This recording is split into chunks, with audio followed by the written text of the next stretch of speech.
kwamba mtu ambaye anaitwa Stefano alimwambia Lord forgive them, hawajui walitendalo. Joseph, because of having a different spirit, alisema ya kwamba msiwe na wasiwasi, mlikusudia kufanya mabaya kwangu, lakini mlinifanya hivyo ili munifikishe nchi.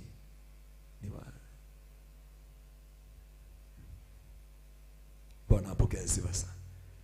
Ile nchi niliwaandalia, mlinifanyia vibaya. Leo tukienda kuomba, wale wote walikufanya mabaya, wale walifanya uende kavu, maana ukienda kavu ulikuwa unaenda kutafuta amani. Wale walifanya utoke Kenya, wale walifanya utoke kwenu, wale walifanya your mother to be a single mother, wale walifanya your life to be useless the way you are. Yule mtu baba yako yule mtu alitumiwa kwa baba yako hakuwasomesha. Msamehe siku ya leo. Samehe familia yote. Samehe your brother. Mwambie I need to have a different spirit. Hata kama mlikaa chini as a brother and a sister, mkasema brother yenu ni shetani, mkasema sister yenu ndiye amefanya mteseke hivi, kuanzia siku ya leo, may God give you a different spirit from today. Na wacha nikwambie forgiveness kuna dada tuliomba na yeye Friday hapa, nikusomee message iko hapa.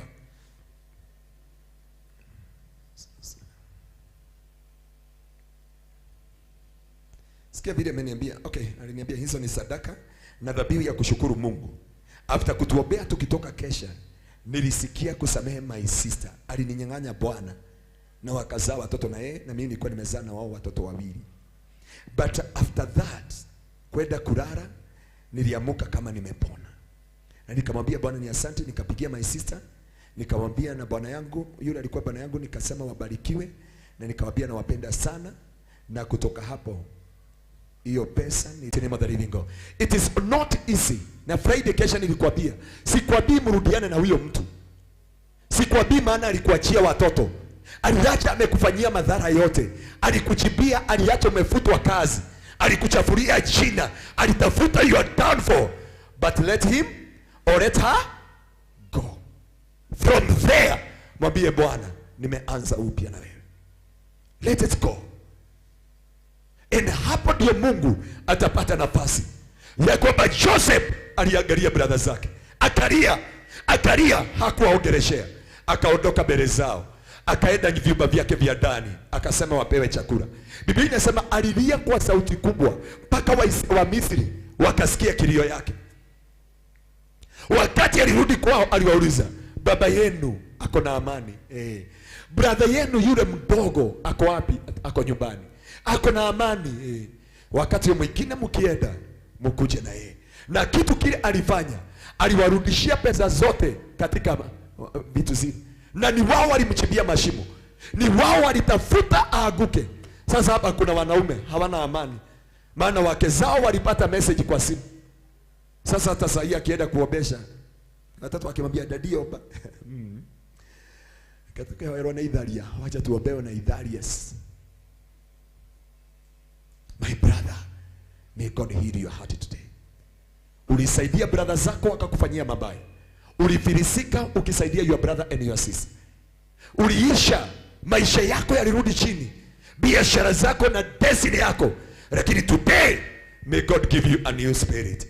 May God give you another spirit in the mighty name of Jesus. May the spirit of God ikuje juu yako. Na Biblia inasema where the spirit of God is, there is a liberty. There is a fullness of joy. There is peace that surpasses human understanding. And today, I decree and I declare, your life will never be the same again. Maana uchungu wote na vidonda vyote vitaondoka juu ya maisha yako. May God heal your heart. May God use you to deliver your family. Ya kwamba nikwambie, a casualty never ever entrusted wealth or the weapon. Na kutoka siku ya leo, wacha utapone moyo wako, ukasamehe watu wote, na Roho Mtakatifu apate nafasi ndani ya maisha yako. Maana hii ndio italeta jibu. Vile mother-in-law alikufanyia, vile sister-in-law walifanya juu ya maisha yako, vile your brother walikufanyia, May God give you another spirit from today in the mighty name of Jesus. Wapendwa, kama naweza kuwapatia maisha yangu. My brother aliniambia jana kwa simu, akaniambia, Pastor, you are my brother and my bishop, lakini I ask you that uniombee ile roho iliyo ndani yako ikie ndani yangu. Mama yangu aliniambia juzi wakati tulikuwa my graduation, ya kwamba Friday ile ikine, aliniambia, my son, niombee siku ya leo. Nahitaji kuwa na moyo kama wako. Hauoni mambo makubwa, hauoni aibu, hauoni uchungu. Hata kama watu wanakusudia kukuchafua, kukuharibia jina, uko na moyo kubwa. Baba yangu akaniambia ya kwamba, my son, I trust you and I treasure you, your savior in our family. Ninatangaza tukimaliza ibada hii, wale walikukataa, wale walikuchimbia mashimo, wale walikupeleka kotini, wale walikunyang'anya mashamba, wale walikufanyia mabaya, wale walikuachia laana, waseme from today, our brother, our sister, my friend, may your God be my God, may your savior be my savior. May God give you a different spirit in the mighty name of Jesus. Mungu akupatie roho isiyo ya kinyongo. Mungu akupatie roho. Mimi hata ukinipatia shilingi moja, I wrote it somewhere, lakini kuna watu hawana mpaka moyo wa appreciation. Hata ukiwasaidia brother kama Zakayo, hata nikimpatia 100, naambia God, God bless you. Ananiuliza ni ya nini? There is a time na siku kutoa guu, nikampatia, akakuja akaniambia, Dad, hizi umenipatia ni mingi sana, lakini niko na watoto, hata ukimpatia nini haoni. Hata kukuambia nimepokea hakuna. Bwana apokee sifa sana. Mimi hata ukinipatia shilingi moja, I take great time kumwambia Mungu, there is no 1 million without 1 shilling. Na kwa hivyo kama ni mshirika wa hii kanisa, wewe ni wa dhamana kwangu. Hata kama huna pesa, wewe ni wa baraka kwangu. Hata kama ni choo unaosha, hata kama hakuna kazi unafanya ndani ya kanisa, you attend the services, you are so precious to me. May the Lord bless you. May God bless you. Usiwahi jiona bure. Usiwahi jiona haufai. You are in the house of your Father. You are blessing to me. Wengine ni wazazi, nikiona Baba Diana, you normally be my joy. Nikikuona kanisani, nikiona kina Mama Koi, tumetoka na obari many years, kanisa kabla haijajengwa. Nikiangalia, nimetoka bari. I appreciate mpaka Sunday school. Wapendwa, may God give you leaders about tuko na nyinyi kanisa. May God give you a different spirit. Watu wale mmepatiwa muongoze kwa upendo. Wa appreciate kwa udhaifu wao, kwa unyoke wao. Oh my Father. Yesu alisema hakuna mtoto nilipoteza hata mmoja, isipokuwa ule wa kujipoteza. May God give you a different spirit.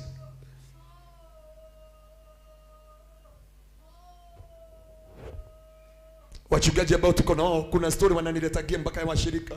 Nawaambia leo sitaki kuongea. Hata jana kuna wengine niliumiza moyo. Maana kuna kitu walikuwa natembea, nikawaambia leo sitaki kuongea mambo ya church na sitaki kuongea mambo ya washirika. I know washirika ambao Mungu ameniletea hawajafika. Wako katika ujenzi. Na katoto kakikua kanakula mpaka kinyezi yake. Na akaoni kama ni kitu kibaya kanafanya. May God give you a different spirit. Mungu awabadilishie mpaka mawazo yenu. Mawazo yenu ya kanisa. Ile dini ulikuwa unashiriki, mahali ulikuwa unaongoza ibada, mwambie Lord, give me a different spirit today. Nataka kukuiga. Nataka kukufuata Yesu. Ulidhihakiwa, ulifanyiwa maovu yote, ulisikiziwa, uliwekelewa uko na Miriam, maana amekuosha na nywele yake, lakini haukumwachia laana. Ulikana Judas mpaka Judas akakusaliti. Lakini hata wakati ulimkuta kuzimu, may God give you a different spirit. Uweze kuokoa familia yenu. Ukikuwa kuniliko, that is my joy. Ukitaka nitukufungulie kanisa, just come. Tell me, Dad, nimefika kufungua kanisa. Tukununulie viti 10 na tuache ukiwa na viti vya kukalia, na tutakuwa tunakuja kukuangalia. Tuone vile unaendelea katika maisha yako. May God give you a different spirit from today. May God give you a different spirit. May God help us not to become, maana ofisi ya Yesu ya Roho Mtakatifu iliondoka ndani ya kanisa. Kuna watu walichukua ofisi ya Roho Mtakatifu kuchunguza viuno vya moyo. People judge other evil. Wanahukumu wale wengine vibaya, wakiwaona kuliko waone watu wanashikilia kazi ya Bwana, kuliko waone watu wametumwa na Mungu wafanye kazi ya Mungu. Wanaona umaraya kanisani, wanaona uovu kanisani. May God give you a different spirit from today. Uweze kuona kama Mungu, usikie kama Mungu, utembee kama Mungu. Oh my Father, si Mungu asaidie kanisa tutembee kama Mungu, tuishi kama Mungu. Wapendo, tunahitaji Mungu ndani yetu. Hatuhitaji kitu kingine. Kama sio Mungu alikuwa upande wetu, maadui wangetumeza tukiwa hai. Yale tumepitia, tumetoka bali, tumeona mengi, tumevumilia mengi, na kama sio Bwana tungeisha kitabu. Oh my God, give us a different spirit. Oh God, we are here for the sake of the kingdom. We are here for the sake of the kingdom. We are here for the sake of the kingdom. Inua kizazi kilio na roho ya Kareba. Kareba alisimama na Joshua, wakasema kama ni Mungu aliongea, tutaingia katika miliki zetu, tutaingia katika hatima zetu. Ngai wa kigongona, oye, ndore watiganiria ndungata ciaku, ngumonogo cirogo cokerera tondu himwihokeku. Oh my Father, give us a different spirit. Tuokoe familia yetu, tusamehe wale walitutendea mabaya, tusamehe wale walitufanyia maovu. Ya karama gandari babosi shiribina mayanda ba shiraba gandari ba gaiwa kigogona githeru haroroko mothe omothe ni ibada ya kungai, omothe ni igogona ria kungai. Oh my Savior, the time has come that we may be able to understand, distinguish, oh God, those who are serving God and those who are not serving God. Yetebena maganda. Oh yeah.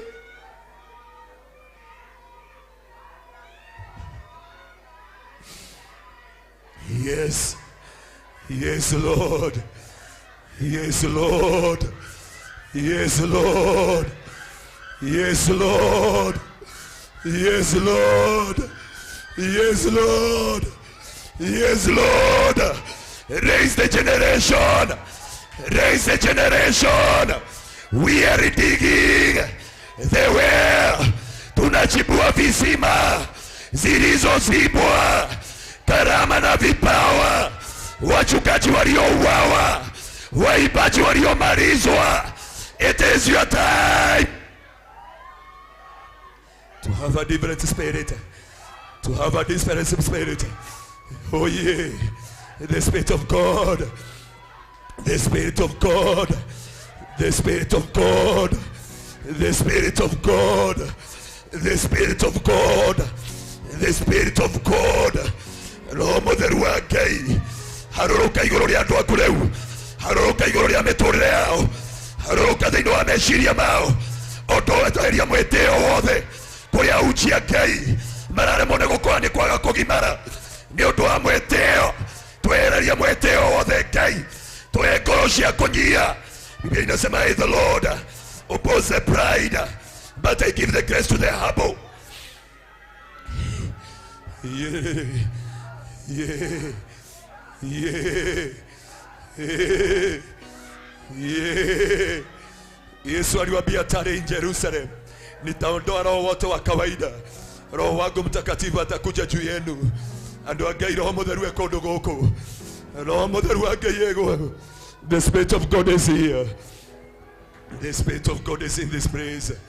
Sherebena maganda riba, sharabakanda baseka riba, sherebena maganda riba, yakarabaganda rababose, sherebena maganda riba, sharabaganda raba. Mungu anajiteulia wafanyikazi na yeye, the divine helpers, the divine helpers. Yeah, sharabaganda riba. Ndivyo Bwana, ndivyo Bwana, ndivyo Bwana, ndivyo Bwana, ndivyo Bwana, ndivyo Bwana, ndivyo Bwana.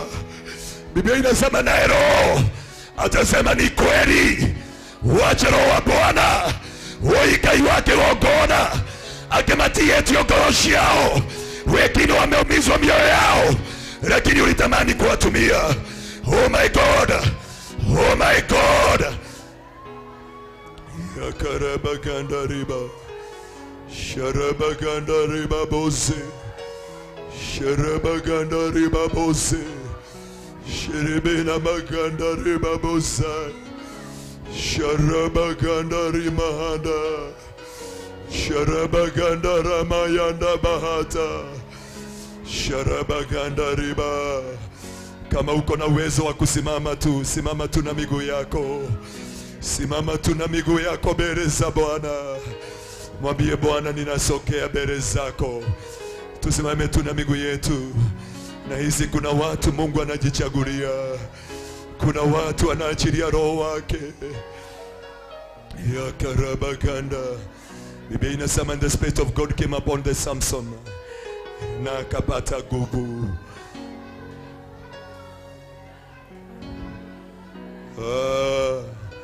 Praise him. Mungu anaganga mioyo yenu.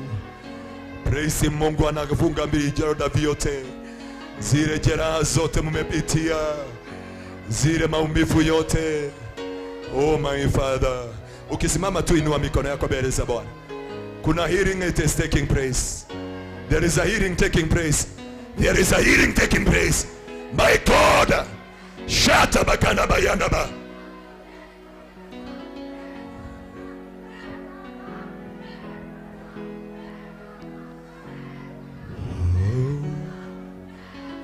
Dio Bwana, Dio Bwana, nasema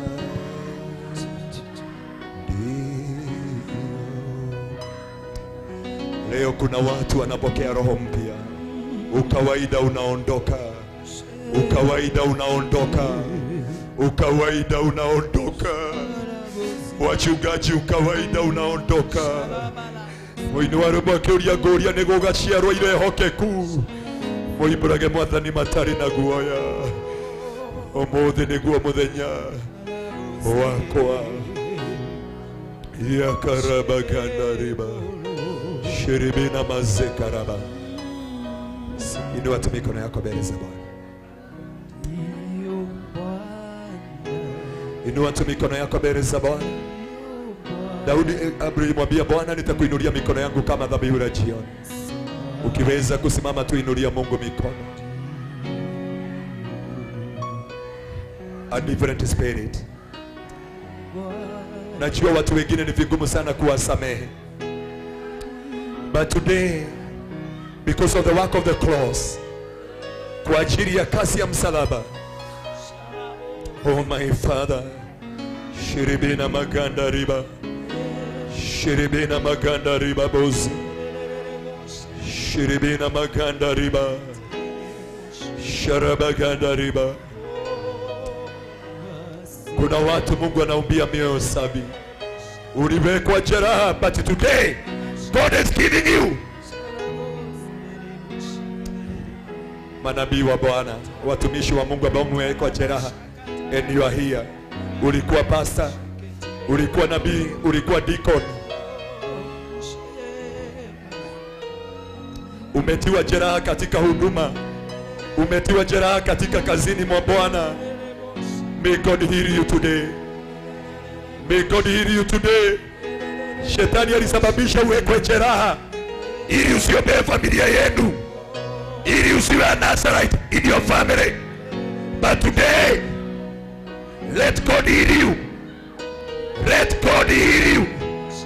Let God heal you. Oh my God, a different spirit is coming upon your life. Wainjilisti wote, manabii wote, maaposto wote, waombezi wote. Oh, sharabaganda riba, wale mlinyang'anywa mashamba munarejeshwa, wachungaji munarejeshwa, waibaji munarejeshwa, makuhani munarejeshwa, waombezi munarejeshwa, financials wa kazi ya Bwana. Oh my God, munarejeshwa, munarejeshwa, munarejeshwa. Nyinyi hamtazoea madhabahu, msiangalie watu wale walizoea madhabahu. God is raising a generation. Tunachimba visima zile zilizofunikwa. Oh my God, Isaka alicheka visima zikazikwa, akaita Ezeki, ile ingine akaita Sitina. My God, today tumekuja kuchimba visima vyote. Ukifika hapa mbele, inua mikono yako, usiangalie watu, wacha Mungu akufanyie kazi. Leo sitani yota call ni conviction ya Roho Mtakatifu. Hii ni baada ya Roho Mtakatifu. Masekarababozi, munaponywa mioyo, munaponywa maisha yenu, munarejeshwa ile neema ulikuwa unatembea nayo. Kuna watu walitembea na Mungu, kuna watu walikuwa nasikia Bwana, kuna watu ambao Bwana alikuwa anawatembelea, na kuna kanisa mlitoka na zile kanisa mlikuwa mnahudumu, lakini mkavunjwa moyo. Oh my God, we are here to redeem those were, yes Lord, mahali mlifungwa mkaachiliwe siku ya leo, mkaachiliwe siku ya leo. Ni nyinyi mtaokoa familia, ni nyinyi mtaokoa kanisa la Kristo la nyakati ya mwisho, mtabeba revival ya nyakati za mwisho. My God, wengine mlifungwa na familia zenu, msimtumikie Bwana. Wengine mlifungwa na wachungaji, na wafungua siku ya leo. Ya karabaganda riba, sharabaganda rababose. Wengine mmefungwa na magonjwa, wengine mmefungwa na hirizi, wengine mmefungwa na nguvu za giza, lakini damu ya Yesu iko mahali hapa. Roho wa Bwana yuko mahali hapa. Roho wa Bwana yuko mahali hapa. Roho wa Bwana yuko mahali hapa. Roho wa Bwana yuko mahali hapa. Siulilie watoto wako, hata kama umekuja hapa kwa ajili ya watoto wako, mwambie Bwana, niko hapa mbele ya madhabahu kuunganisha watoto wangu na madhabahu, warejeshwe kanisani. Nimesimama mahali hapa kama Aaron my father, nimesimama kama Kareba, on behalf of our family, on behalf of my generation, on behalf of my life, on behalf of my children, on behalf of my husband, on behalf of my, oh my God. Sharabaganda, simama katika mwanya, useme mimi ndio Mungu umeniteua, na kutoka siku ya leo mwambie Bwana, ile roho ilimaliza baba yangu haitamaliza watoto wangu. Nimesimama kwa hii madhabahu kutangaza vile familia yetu walikuwa nakufa na kansa, mimi na generation yangu sitakufa na kansa. Niko mahali hapa kusema lineage ya familia yetu imefika mwisho.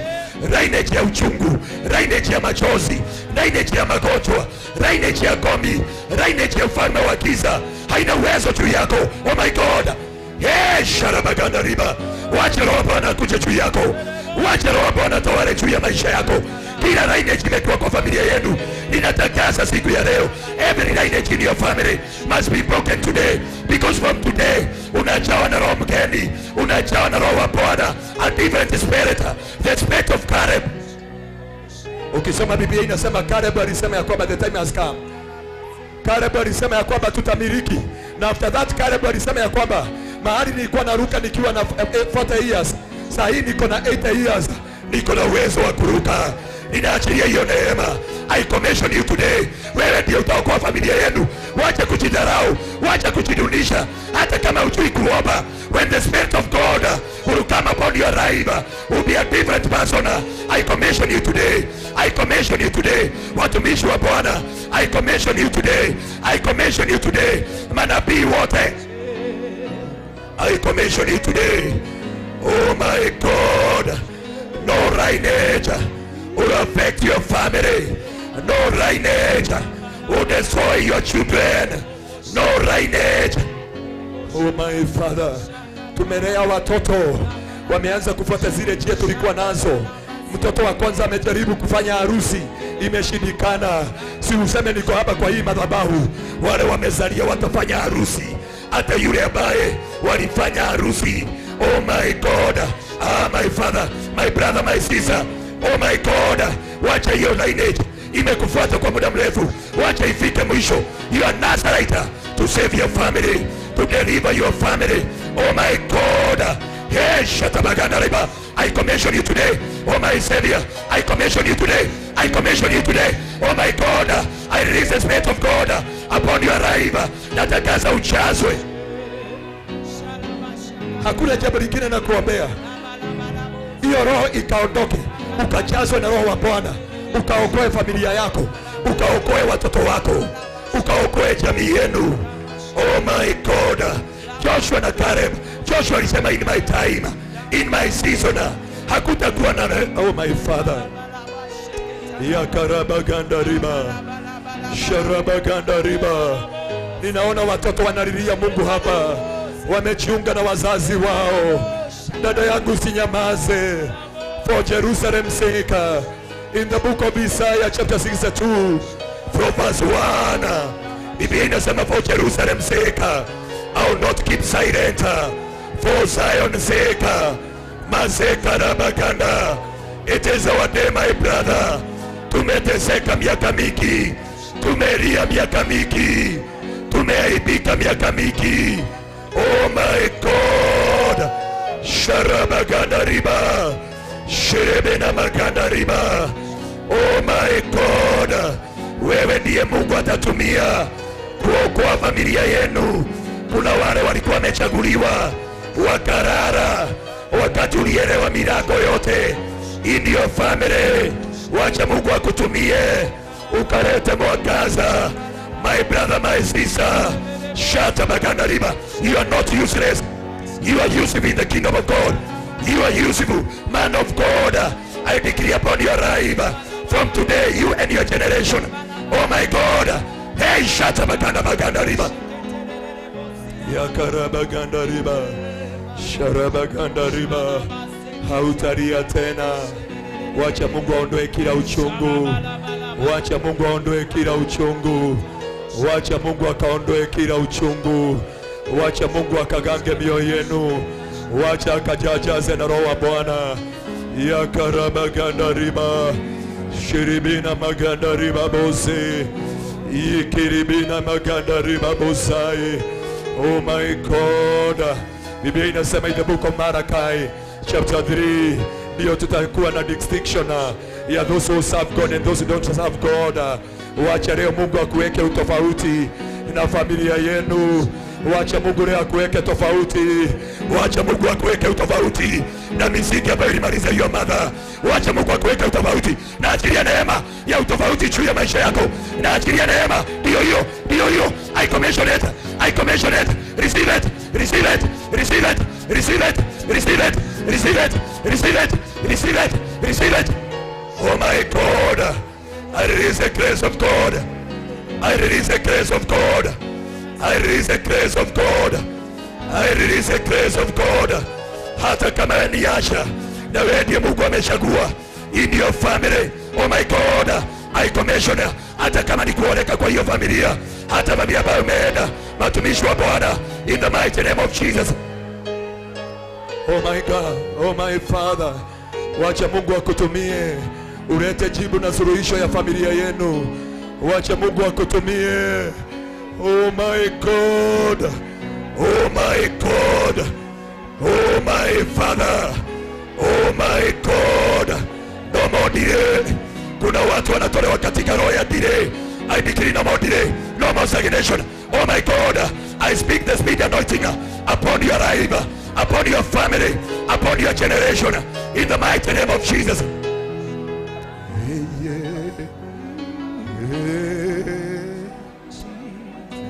Labona maganda riba. Sharaba ganda riba. Connect to yourself. Nimeona watoto wengine wametokea hapa kwa madhabahu. Concentrate na Mungu. Sio wote wamepatiwa ufunuo huu. Sio wote.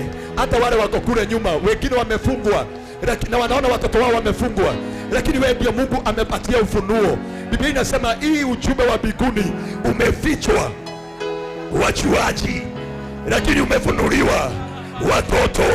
Na Biblia inasema wale ambao watanyenyekea kama watoto, ya kwamba ufalme huu wa Mungu ni wao. I commission you today. I commission you tonight. I commission you this afternoon. Hata wale wananisikiliza wakiwa diaspora, wakiwa Kava, wakiwa Kenya, kona zote mnanisikiliza, I commission you tonight. I commission you today. May God give you a revelation. You may partake the grace ambayo siku ya leo. Hii neema itarudi tena. Neema inakuwaga na one time. Na hii neema ya kukomeshoniwa, you may receive it. You may receive it. You may receive it. Neema ni ya siku moja. Hii neema inaondolewa roho ya kale, tunajazwa na roho ya kareba. The spirit of taking the possession. The spirit to taking the possession. In the mighty name of Jesus. Shiribina maganda ribabozi. Rika mazoka ribabozi. Yakarabaganda. May God make your life different. May God make your life different. Hata waliogaba wachungaji wa hapa, si Mungu tu afanye mchungaji mmoja tofauti na wale wengine. Oh my God. Simulilie Bwana. Mwambie niweke tofauti na wachungaji wale wengine.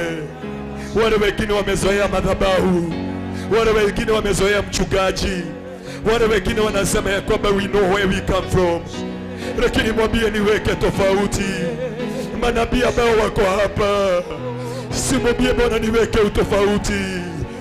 Waimbaji ambao wako hapa, si Mungu akufanye tofauti. Si Mungu akufanye tofauti. Uike iwa kigongona. Make us different, oh God. Make us different, oh Lord. Make us different, oh Lord.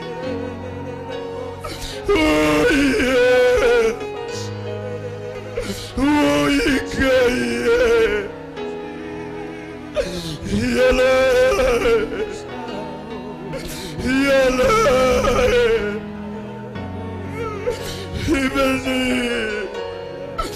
Make me different, Lord. I pray for mercy. Yeah. Make us different, oh Lord. Make me different, Lord. Yakarabai. Wengine ambao mlienda Amerika, imejawa na uovu, but God make you different. Oh yeah. May God make you different in your family. May God make you different.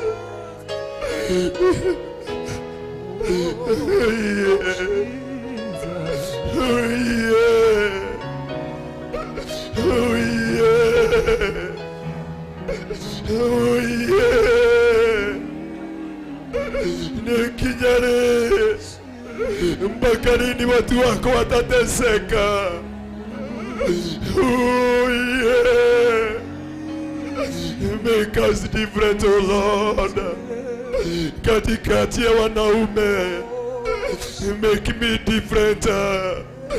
katikati ya wamama.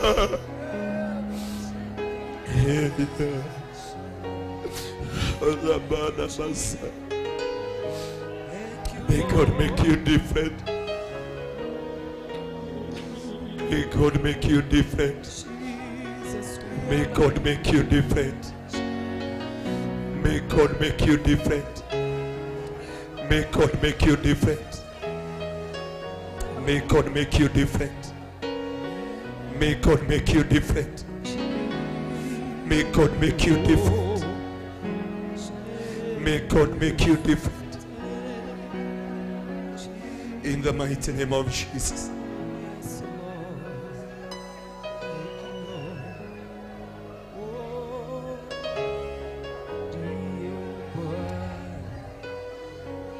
Leo siwekelei watu mikono, lakini naomba uwepo wa Bwana. Maana nikiwekelea mikono, sharabagandarababosi. May God make you a different in your family. Sharabakandabazika. Shiribina makandaribabosi.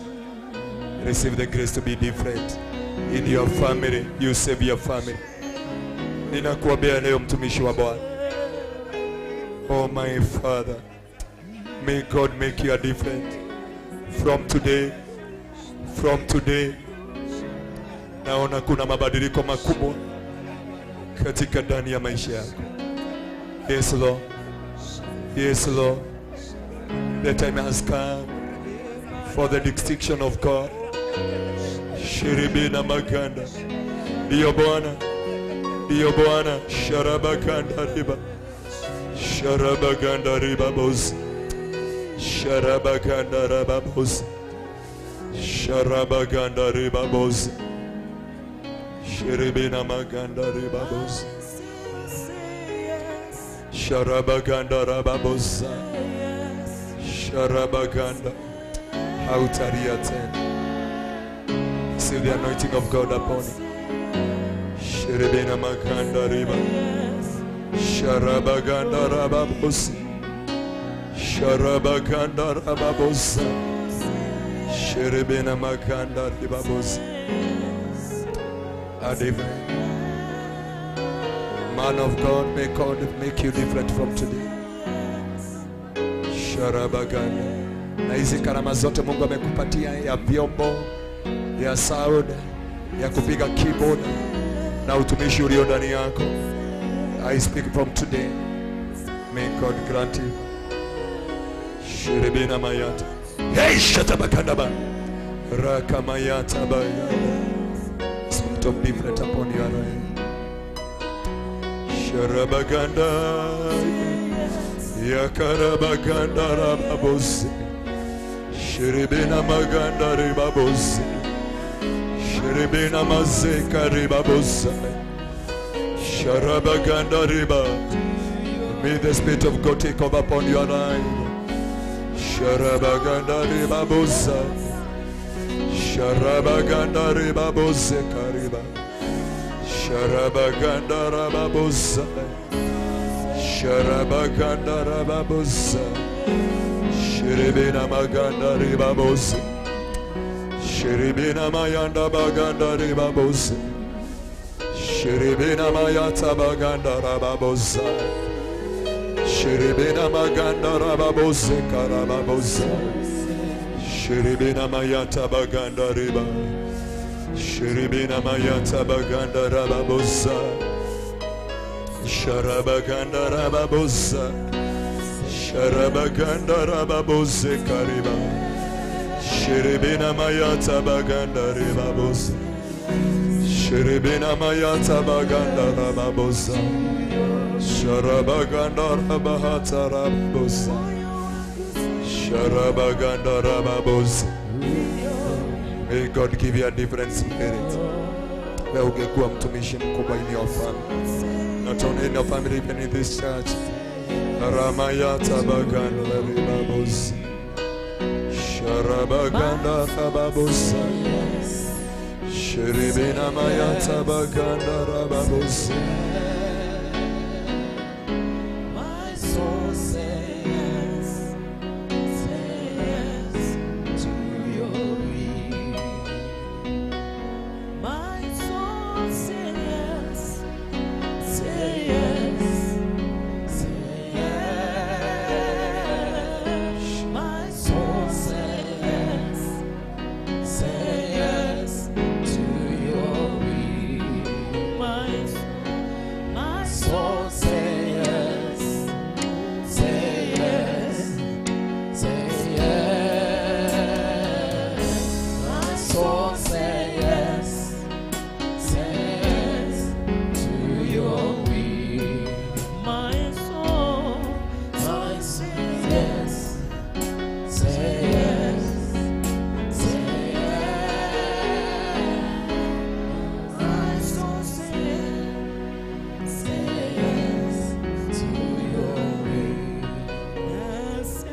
Yesu ni mfariji kati giza, Yesu mwanga wangu katika njaa, Yesu mkate wa uzima, Yesu kimbilio, hajawahi kuniacha, Yesu mwamba wangu, mahali pa kujificha, Yesu kimbilio, hajawahi kuniacha, Yesu mwamba wangu, mahali pa kujificha, anajua shida zangu, yeye anazitatua.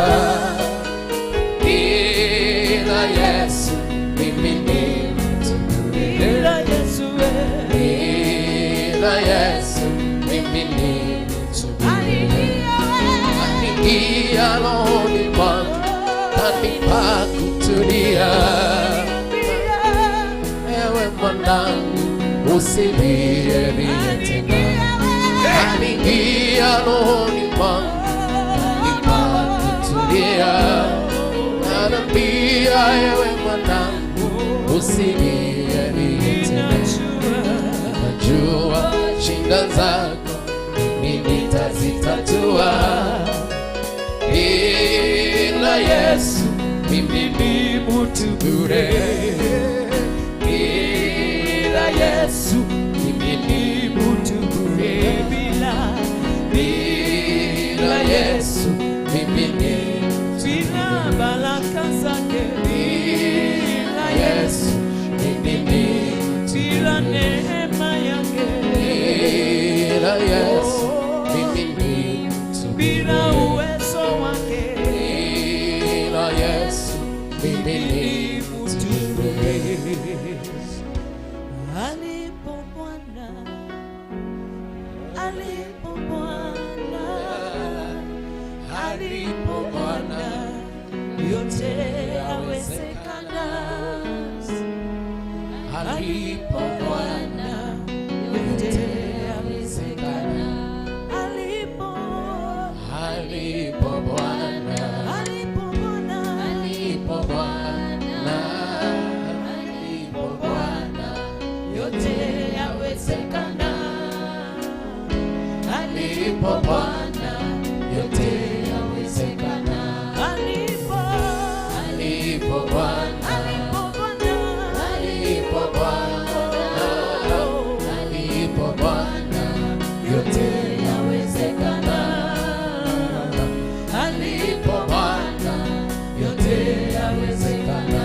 Alipo Bwana, alipo Bwana, alipo Bwana, alipo Bwana, yote yawezekana. Alipo Bwana, yote yawezekana. Alipo Bwana, alipo Bwana, alipo Bwana, alipo Bwana, yote yawezekana. Alipo Bwana, yote yawezekana. Wewe ni Bwana, Bwana Bwana, wewe ni Mungu, Mungu wa miungu. Anatupenda, Mungu wa neema. Alipo Bwana, yote yawezekana. Alipo Bwana, yote yawezekana. Alipo Bwana, alipo Bwana, alipo Bwana, yote yawezekana. Alipo Bwana, yote yawezekana. Kwa familia zetu, alipo Bwana, alipo Bwana, alipo Bwana, yote yawezekana. Alipo Bwana, yote yawezekana. Kwa watoto wetu, alipo Bwana, alipo Bwana, alipo Bwana, yote yawezekana.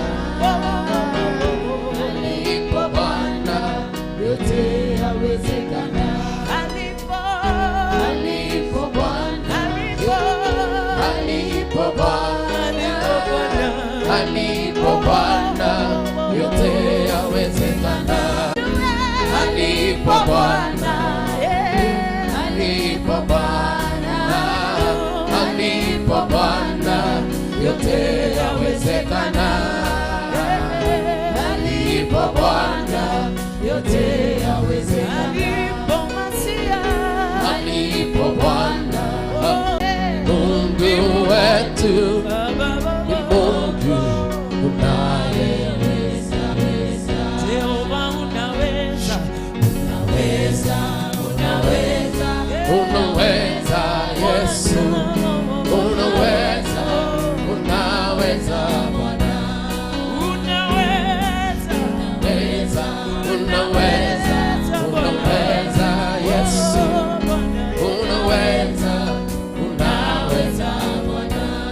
Wainua, wainua, wainua, wainua Yesu, wainua, wainua Bwana. Jehova unaponya, unaponya, unaponya, unaponya Bwana, unaponya, unaponya Bwana. Jehova wakomboa, wakomboa, wakomboa, wakomboa Yesu, wakomboa, wakomboa Bwana. Jehova warejesha, warejesha, warejesha, warejesha Bwana, warejesha, warejesha Bwana. Mwambie tena warejesha, warejesha, warejesha, warejesha Bwana, warejesha, warejesha Bwana. Oh, wewe Mungu wetu ni Mungu unayeweza. Unakujalana wewe ni Mungu wetu, ni Mungu unayeweza. Unatawala familia wewe ni Mungu wetu Bwana, Mungu unayeweza.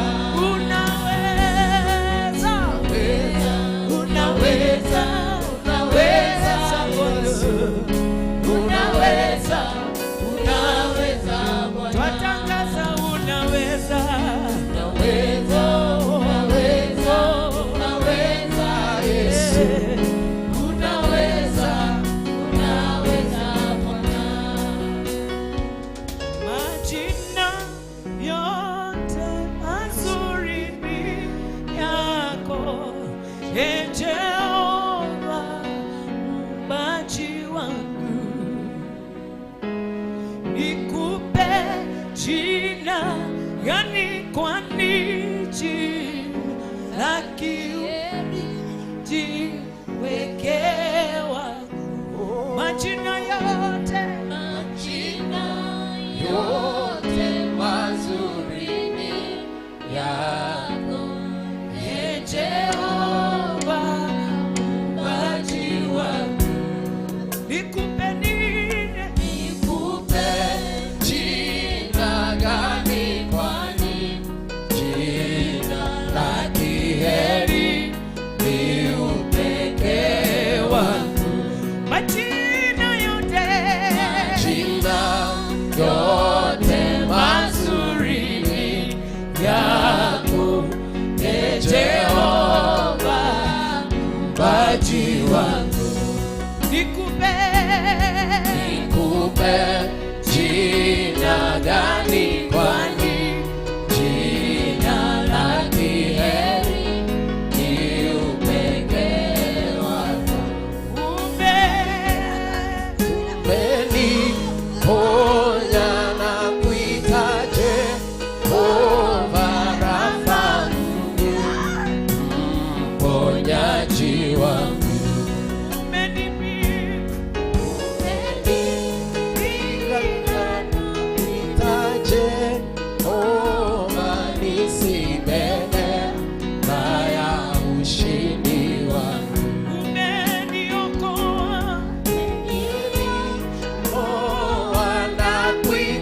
Mwokozi wangu, Tusimame na miguu yetu. wokovu wangu. Mahali ulipo tusimame tumwabudu Bwana. Nisema Yote mazuri ni yako, Ee Jehova, mpaji wangu. Majina yote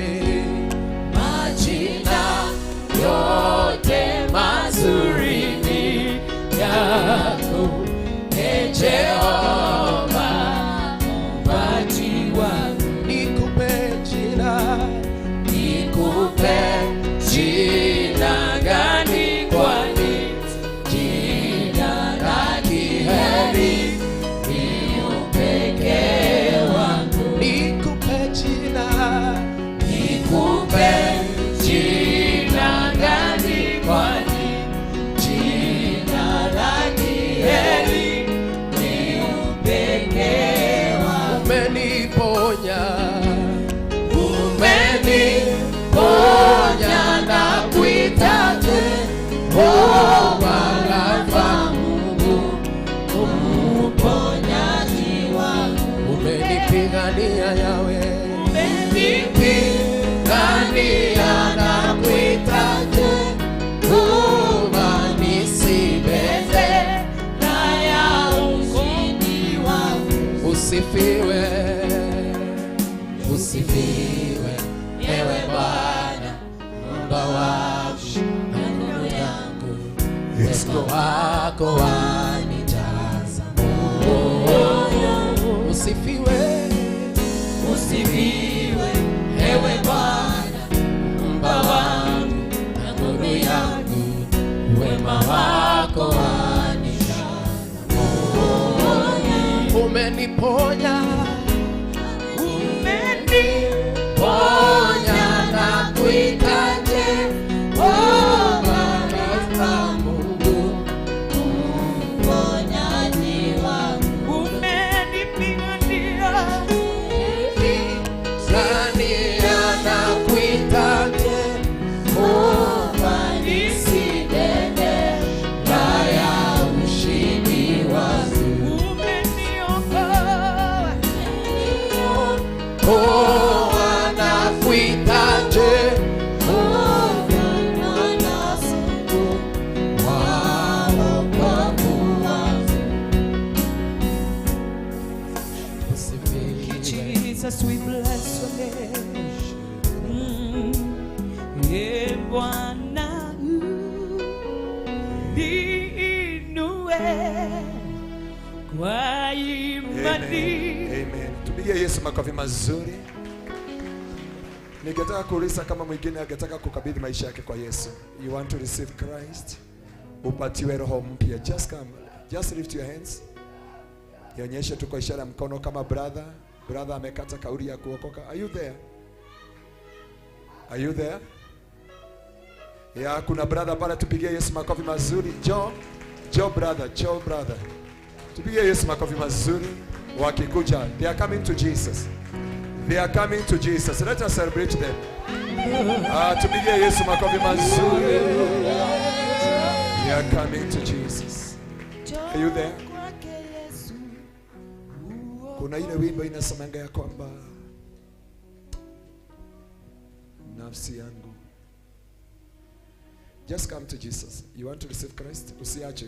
Hata kama ulikuwa umeokoka marudi nyuma. Tupigie Yesu makofi mazuri. They are coming to Jesus. Kuliko warizi wangojavyo kuna mwingine umebaki. Nafsi yangu Tupigie Yesu makofi mazuri. Let us kwanza tu appreciate Jesus. Kuna mwingine. You want to receive Christ? Amen. -3 in the kingdom of darkness. Tupigie Yesu makofi mazuri. Shangwe na vigeregere. Shangwe na vigeregere kwa Bwana Yesu. Pigia Bwana shangwe na vigeregere. -3 in the kingdom of darkness. And +3 in the kingdom of God. shangwe na vigeregere. Amen. You know, number 3 ni namba ya Mungu. Na sasa hii ni dhihirisho kuna kitu kimefanyika katika ulimwengu wa kiroho. God is giving a new spirit. The God of the Father, the Son and the Holy Spirit. Yesu akasema lazima uzaliwe mara ya kwanza, maji na roho na damu ya Yesu. So hii namba 3 ni kusema injili ya siku ya leo ya kwamba kuna jambo limefanyika. Kanisa, the Spirit of God is taking a shata bakanda. Inueni tu mikono yenu mbele za Bwana. Semeni, Bwana Yesu, siku ya leo nimekata kauli ya kumfuata Yesu. Ya kale yameisha na sasa mimi ni kiumbe kipya. Futa jina langu kwa kitabu cha mauti, uliandike kwa kitabu cha uzima. Leo hii ya kale yameisha. Roho Mtakatifu, njoo ndani yangu, ukaniongoze, ukanielekeze, nijaze na roho wako, nijaze na roho wako, nijaze na roho wako. Na kutoka siku ya leo nimeokoka na kuamini. Tuombea wapendwa hawa, in the mighty name of Jesus. I speak the Spirit of God to come upon you. Receive the Spirit of God. Receive the Spirit of God. Natagaza ujazo. Natagaza ujazo. Ujazo. Rika mayanda ba. Natagaza ujazo, my brother. Maisha yako haitakuwa vile tena. Kutoka siku ya leo Mungu akupaguze machozi. Yatenda kwangu ni mengi, shuhuda zako hazihesabiki. Umefanya hili, umefanya lile, umenipa jina Baba, ninakushukuru. Shuhuda zako ulio yatenda kwangu ni mengi, shuhuda zako hazihesabiki. Umefanya hili, umefanya lile, umenipa jina Baba, ninakushukuru. Baraka zako hazihesabiki. Wema wako hauzoeleki. Umefanya hili, umefanya lile, umenipa jina Baba, ninakushukuru. Sema baraka zako hazihesabiki. Wema wako hauzoeleki. Umefanya hili, umefanya lile, umenipa jina Baba, ninakushukuru. Baraka zako hazihesabiki. Wema wako hauzoeleki. Umefanya hili, umefanya lile, umenipa jina Baba, ninakushukuru. Baraka zako hazihesabiki. Wema wako hauzoeleki. Umefanya hili, umefanya lile, umenipa jina Baba, ninakushukuru. Baraka zako Yawe, baraka zako hazihesabiki. Baba, wema wako hauzoeleki. Umefanya hili, umefanya lile, umenipa jina Baba, ninakushukuru. Baraka zako Yawe, baraka zako hazihesabiki. Wema wako hauzoeleki. Umefanya hili, umefanya lile, umenipa jina Baba, ninakushukuru. Baraka zako Yawe, baraka zako hazihesabiki.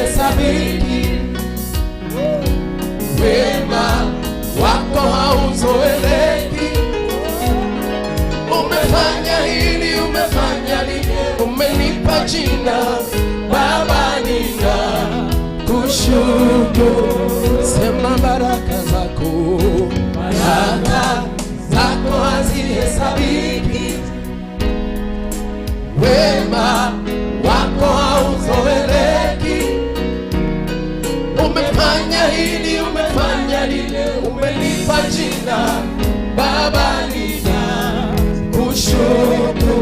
Baraka zako Yahweh, baraka zako hazihesabiki, wema wema wako hauzoeleki. Umefanya hili, umefanya lile, umenipa jina Baba,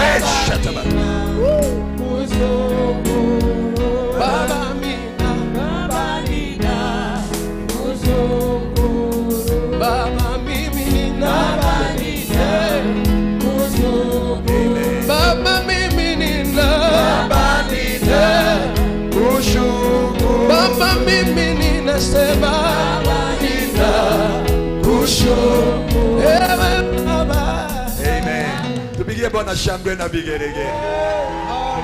Amen. Amen.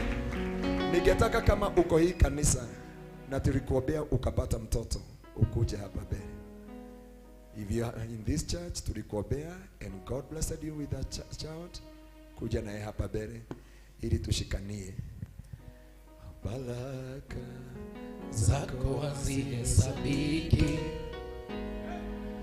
wema wako hauzoeleki.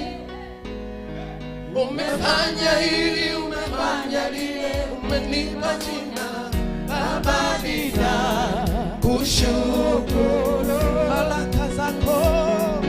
Baraka zako hazihesabiki, Bwana, wema wako hauzoeleki.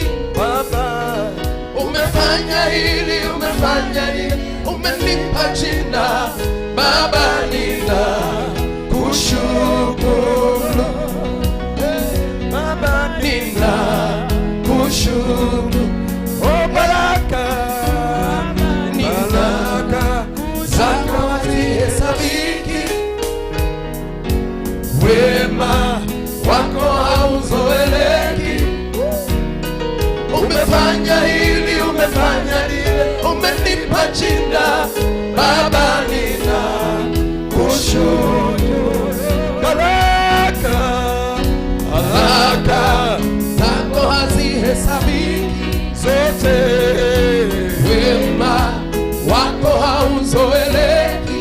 Dadie, umefanya hili, umefanya lile, umenipa jina Baba, ninakushukuru. Mwambie tena, baraka zako hazihesabiki.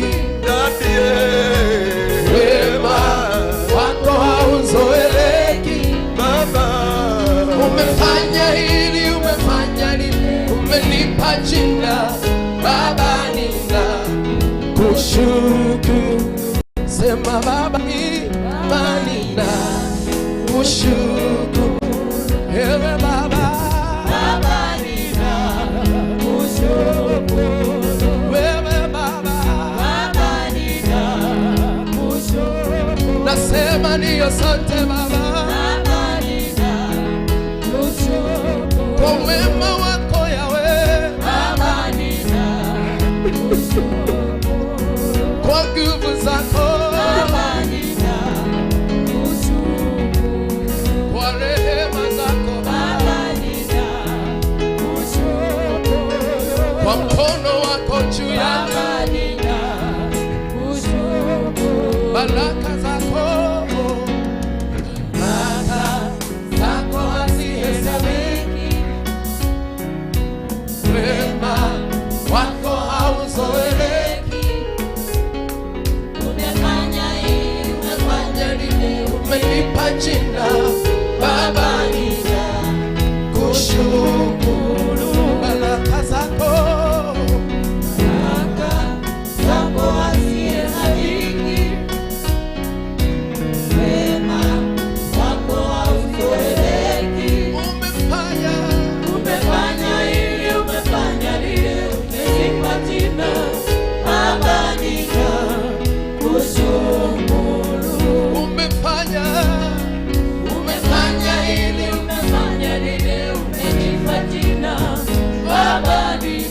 mimi si yule sasa tena. Umefanya hili yawe, umefanya hili, umefanya lile, umenipa jina Baba, ninakushukuru. Umefanya kwangu Baba, umefanya hili, umefanya lile, umenipa jina Baba, ninakushukuru.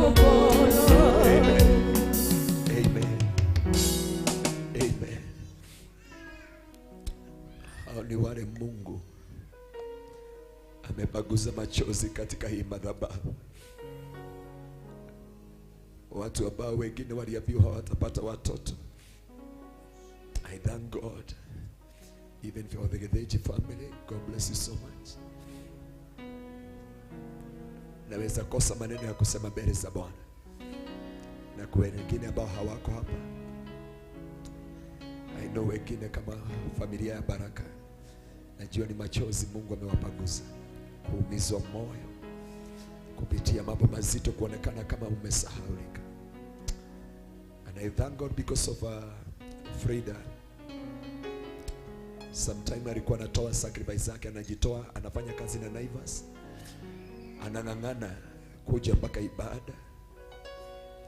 And may God receive all glory, ambaye huvuja protocol na sharti na masharia ya watu.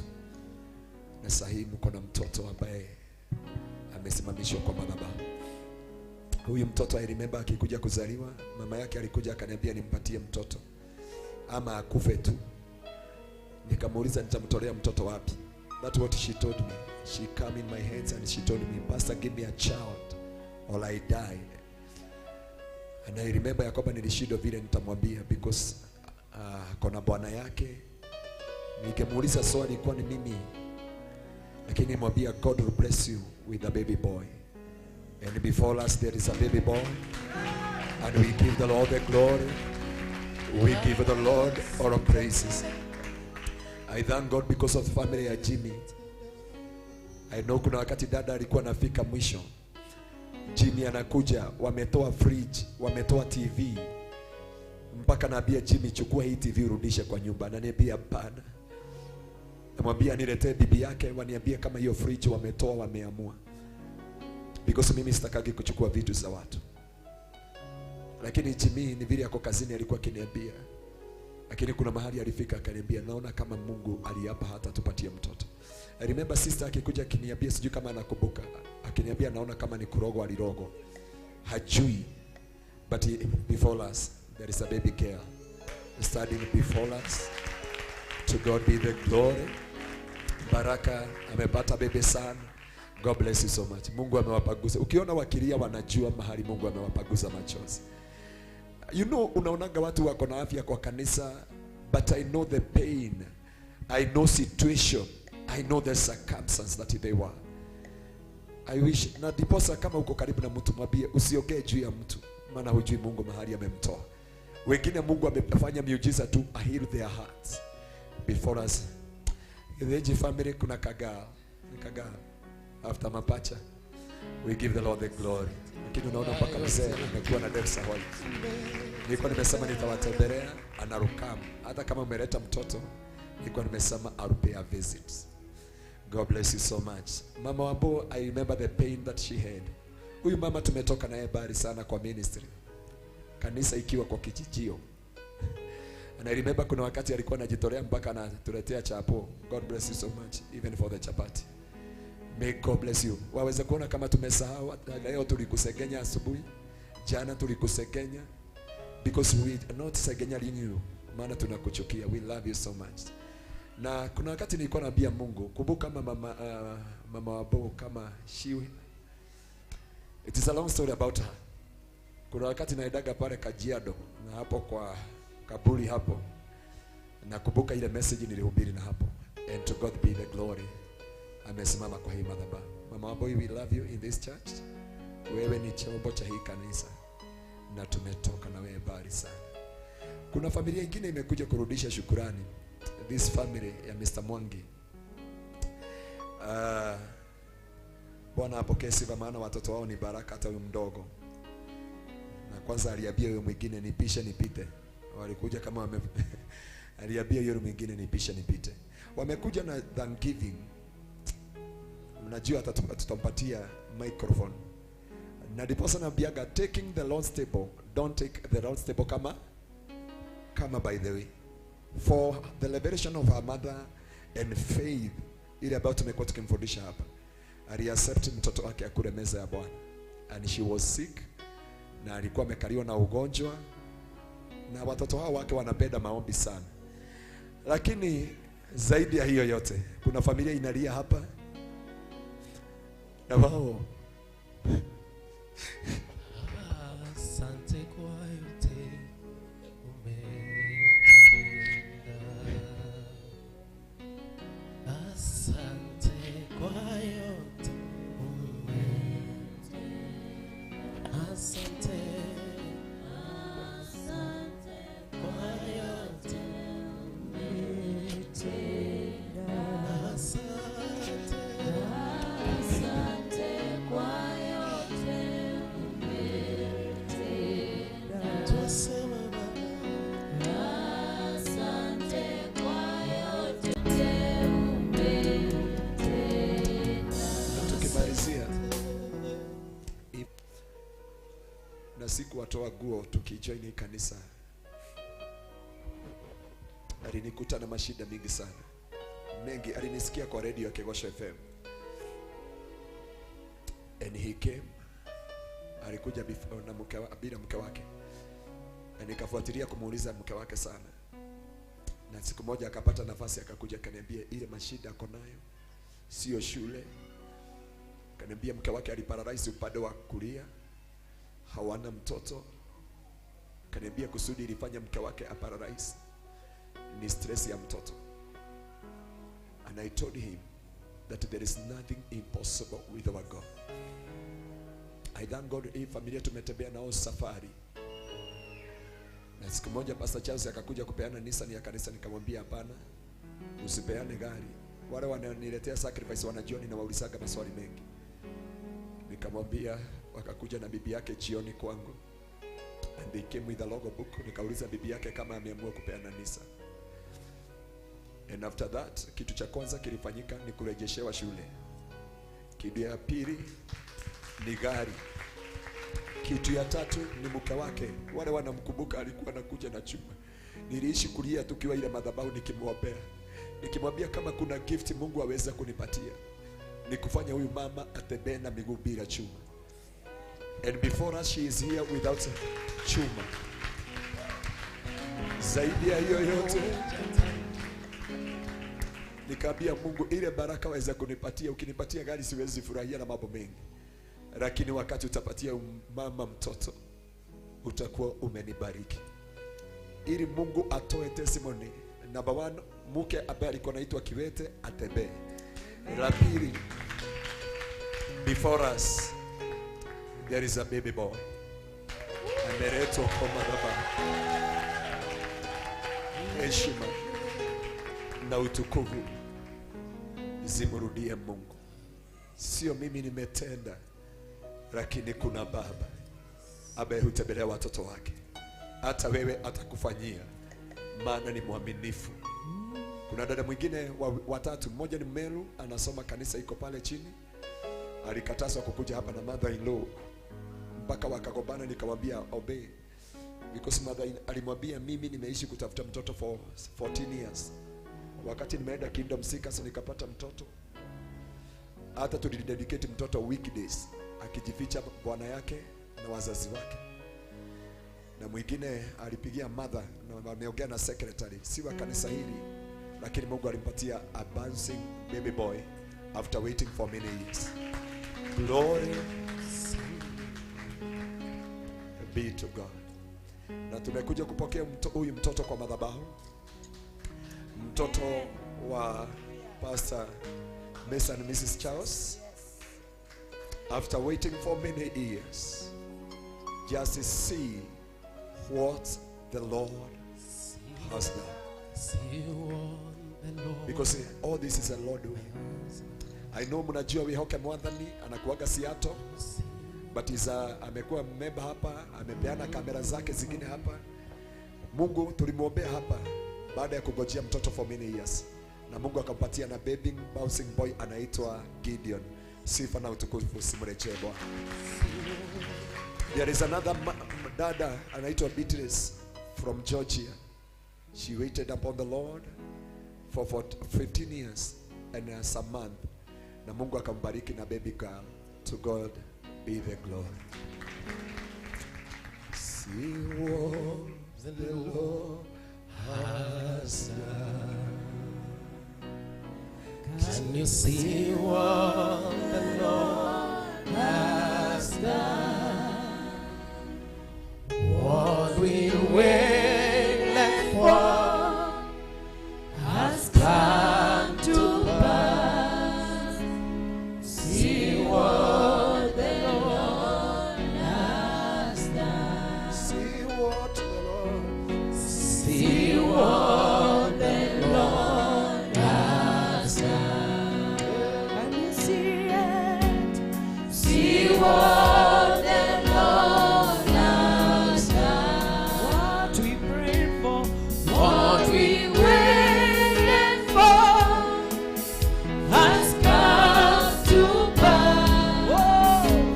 See what the Lord has done. Can you see it? See what the Lord has done. In our family, can you see it? See what the Lord has done. What we pray, what we waited for, has come to pass. Whoa.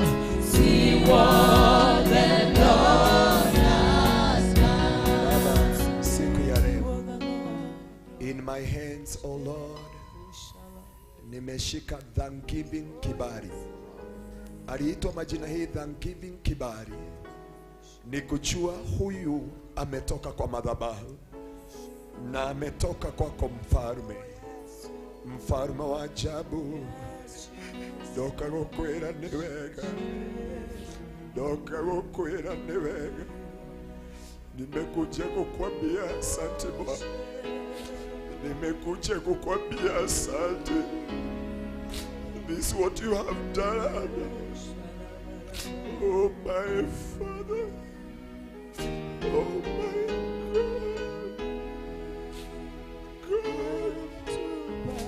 God. Wapendwa wote kwa madhabahu umewapatia watoto after waiting for you for many years. Wametukanwa, wamedharauliwa. Sasa nimeshika mkono wa Pastor Mr. and Mrs. Charles. Oh my God, huyu mtoto upokee sifa. Walimuita thanksgiving kibali, kujua mahali umemtoa. Sasa nimenena baraka, nimepokea huyu mtoto kwa hii madhabahu, ajengwe katika misingi ya kinabii na mitume. Tumekuweka bali na misingi na madhabahu yote. Be a child of a different spirit. Na Mungu akuweke miaka mingi, na ushindi wa Bwana uonekane juu yako. Baraka za Mungu zionekane, kibali na rehema juu yako. Mama yako atabarikiwa na watoto wale anataka, maana milango imeshafunguka na ushindi wa Bwana umeonekana. Baba, pokea sifa. Nimekupokea katika hii madhabahu kwa jina la Baba, kwa jina la Mwana na kwa jina la Roho Mtakatifu. Tupigie Yesu makofi.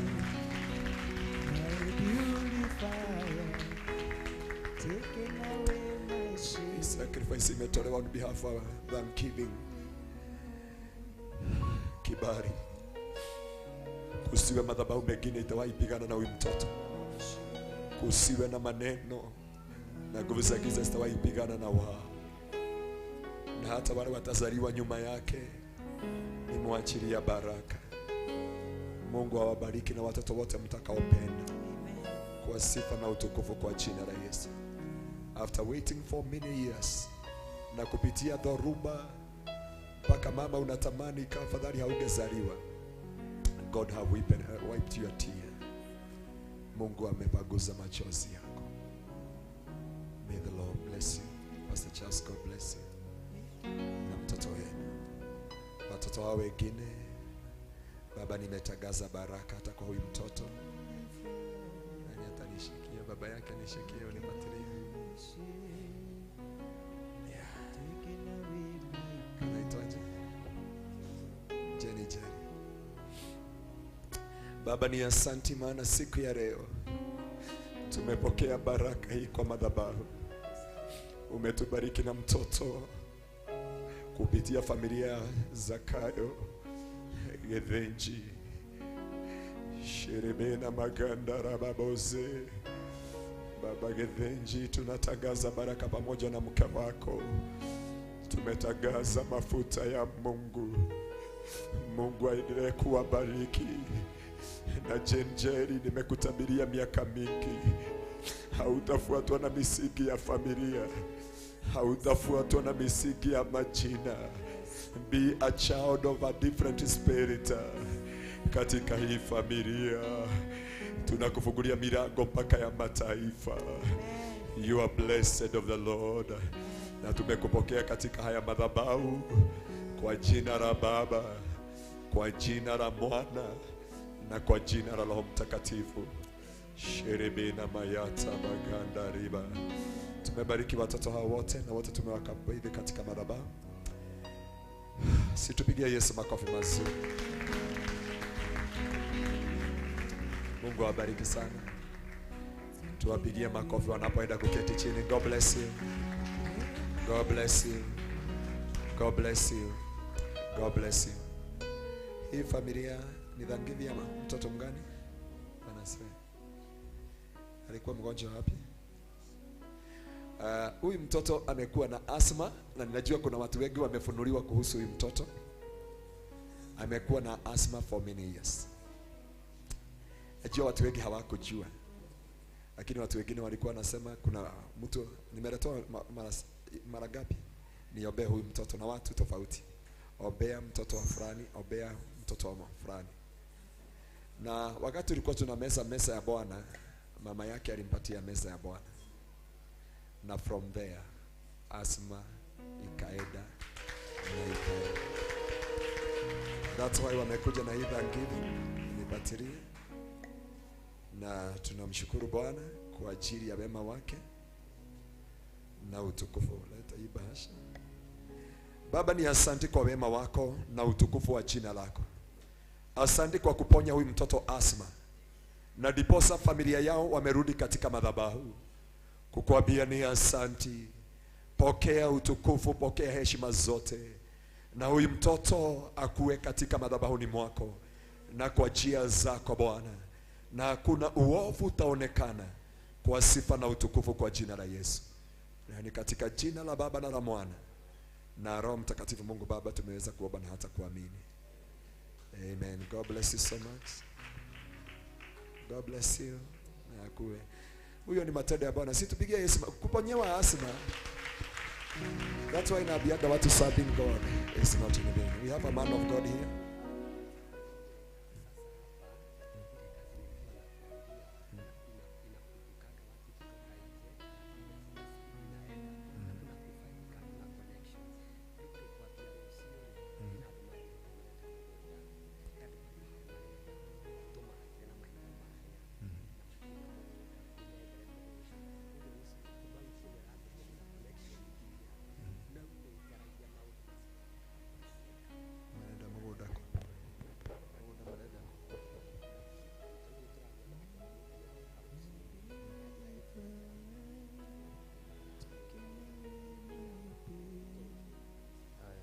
Usiwe na wasiwasi, nitakuonyesha.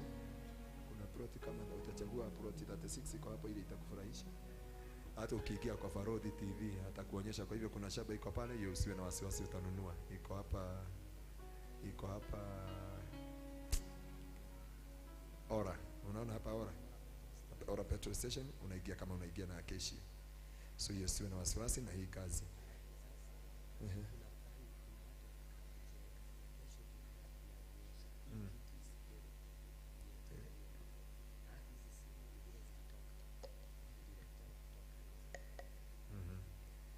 Sasa hii unatuambia don't touch me. Sasa Baba, hizi ni baraka zimeletewa wa brother na mtumishi wako Bwana, na tunaziweka wakfu anapositumia, kwa maana ni za kazi ya ile kampuni yako nayo. Tulienda mahali pale tukadedicate hiyo kampuni ya mawe, na sasa tunaomba breakthrough from now. No more hiccups, no more delay, no more stagnation. I pray for the favor of God upon your life. I pray for divine connection with your blessings in the name of Jesus. I call you blessed of the Lord. From today ninaziweka wakfu. Kuna plot anauza hapa Bwana, na ameniletea hizi title nikae nazo hapo kwa ofisi na nikaziona. Jehova ametafuta mtu wa kununua hizi plot zote. I pray for your favor. I pray for your grace. I pray for your anointing. In the mighty name of Jesus.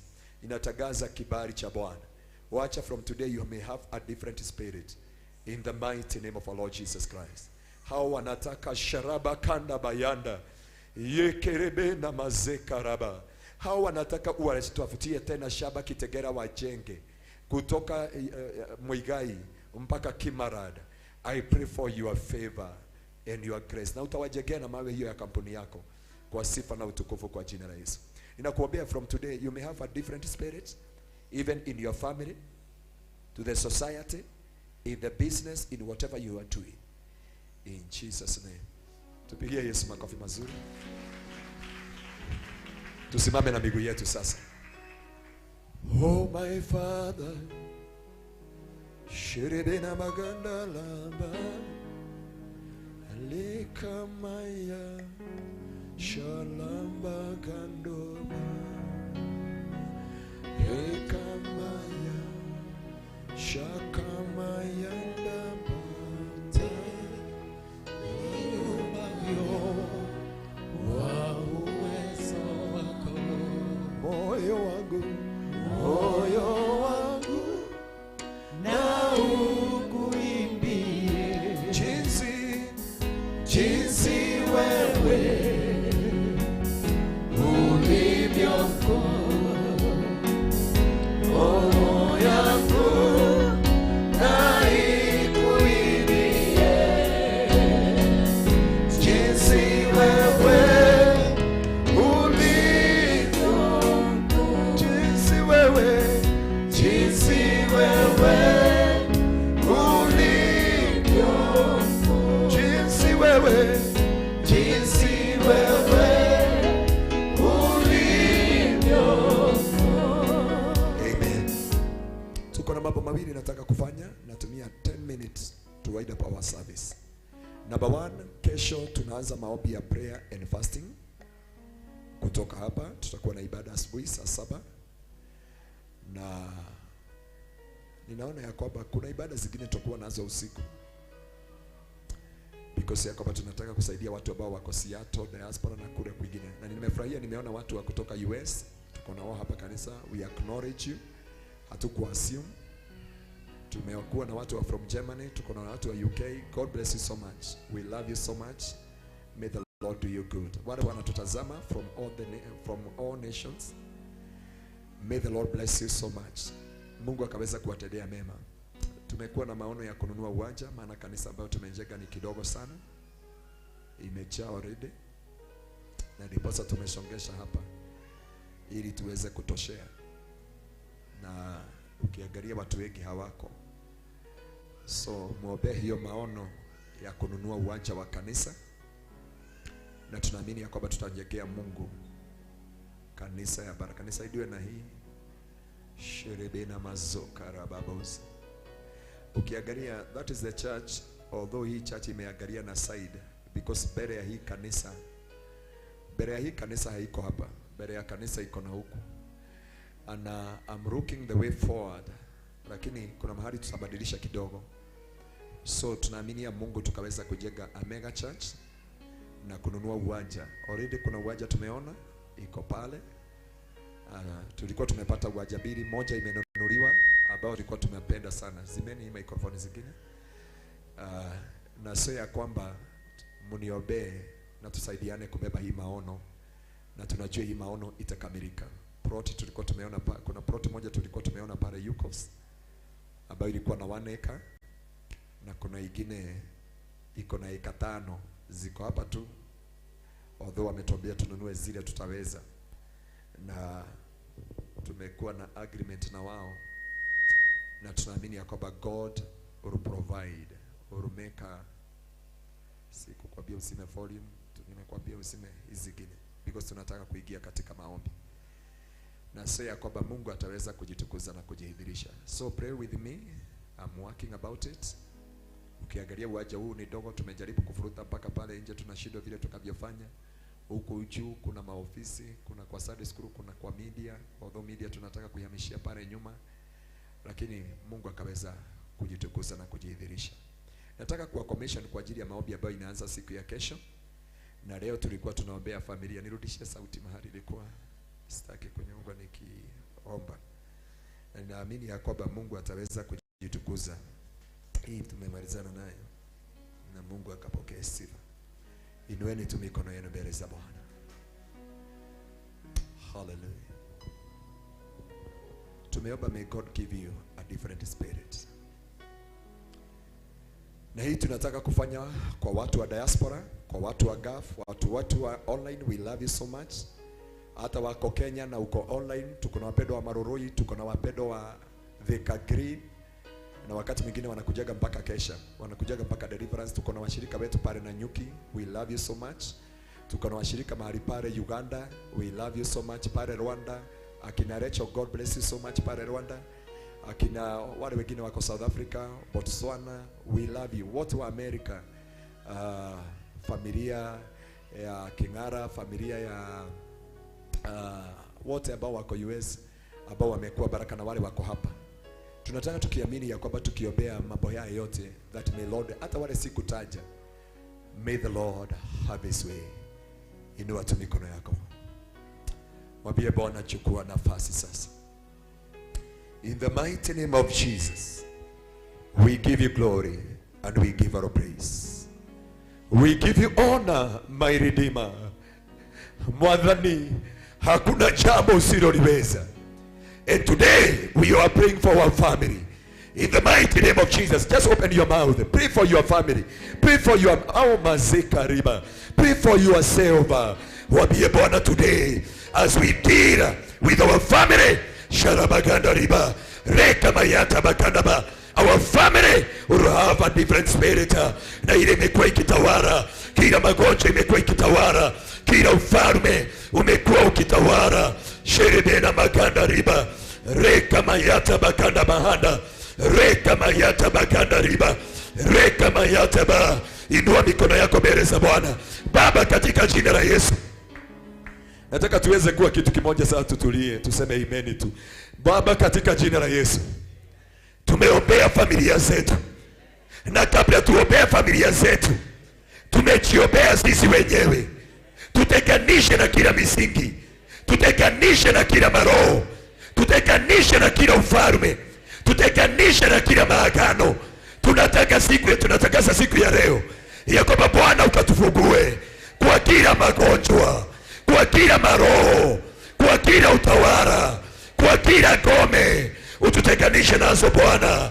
Na kuanzia siku ya leo tunatakasa kila roho ilikuwa imetukalia, yaachilie maisha yetu, yaachilie watoto wetu, yaachilie masomo yetu, yaachilie afya yetu, yaachilie biashara zetu, yaachilie majina yetu.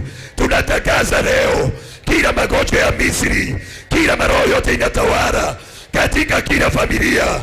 Tunaing'oa na mizizi, tunang'oa kila ufalme, tunang'oa kila utawala, tunang'oa kila ngome, tunang'oa kila maroho.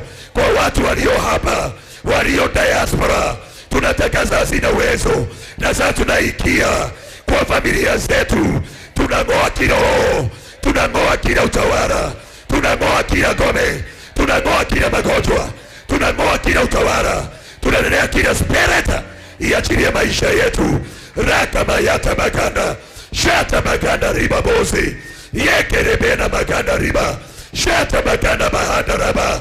Kila madhabahu yote iliyosimamishwa na kizazi na kizazi, Kila magonjwa yote yalifanya maagano na damu ya baba yetu, tunatangaza haina uwezo juu yetu. Tunatangaza cancer is not our portion, sickness is not our portion, poverty is not our portion, pain is not our portion, disgrace is not our portion. In the mighty name of Jesus, tunaombea watu wote, tunasimama na kila mmoja, washirika wa hili kanisa. Ninatangaza vita yote ya kiroho isimame, michare ya Kitengela, falme za Kitengela, ngome za Kitengela, ngome za Kajiado, falme zote za Kenya, falme zote za mataifa, tunazinyamazisha, tunazisarabatisha, tunaziagusha, hazina uwezo. Kila maagano yote, wameagana na mchanga, wameagana na jua, wameagana na mwezi, wameagana na usiku, wameagana na mchana, wameagana na mchanga, haina uwezo juu yetu, haina uwezo juu yetu. Hii mchanga hautatutapika, hautatutapika kwa mataifa, hautatutapika kujenga. Oh my God, inanenea kila magonjwa, yaachilie miili yenu, yaachilie maisha yenu, yaachilie watoto wenu, yaachilie maisha yenu. I decree from today, ufalme wote hauna nguvu, ufalme wote hauna uweza.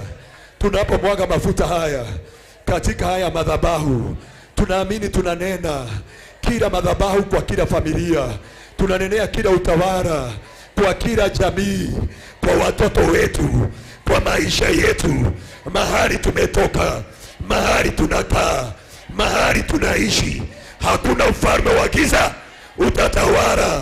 Walio diaspora, walio Gava, walio Kenya, walio nje ya Kenya, tunatangaza siku ya leo, oh my God, wale tumeketi tusimame. You cannot fight in your battle in your chair. Oh my God, sharabaganda riba, reka mayata baganda riba, shata baganda rababozi. Biashara za washirika hawa ziachiliwe, biashara zenu kuwa na breakthrough, biashara zenu ziachiliwe, utajiri wenu ushike mikono.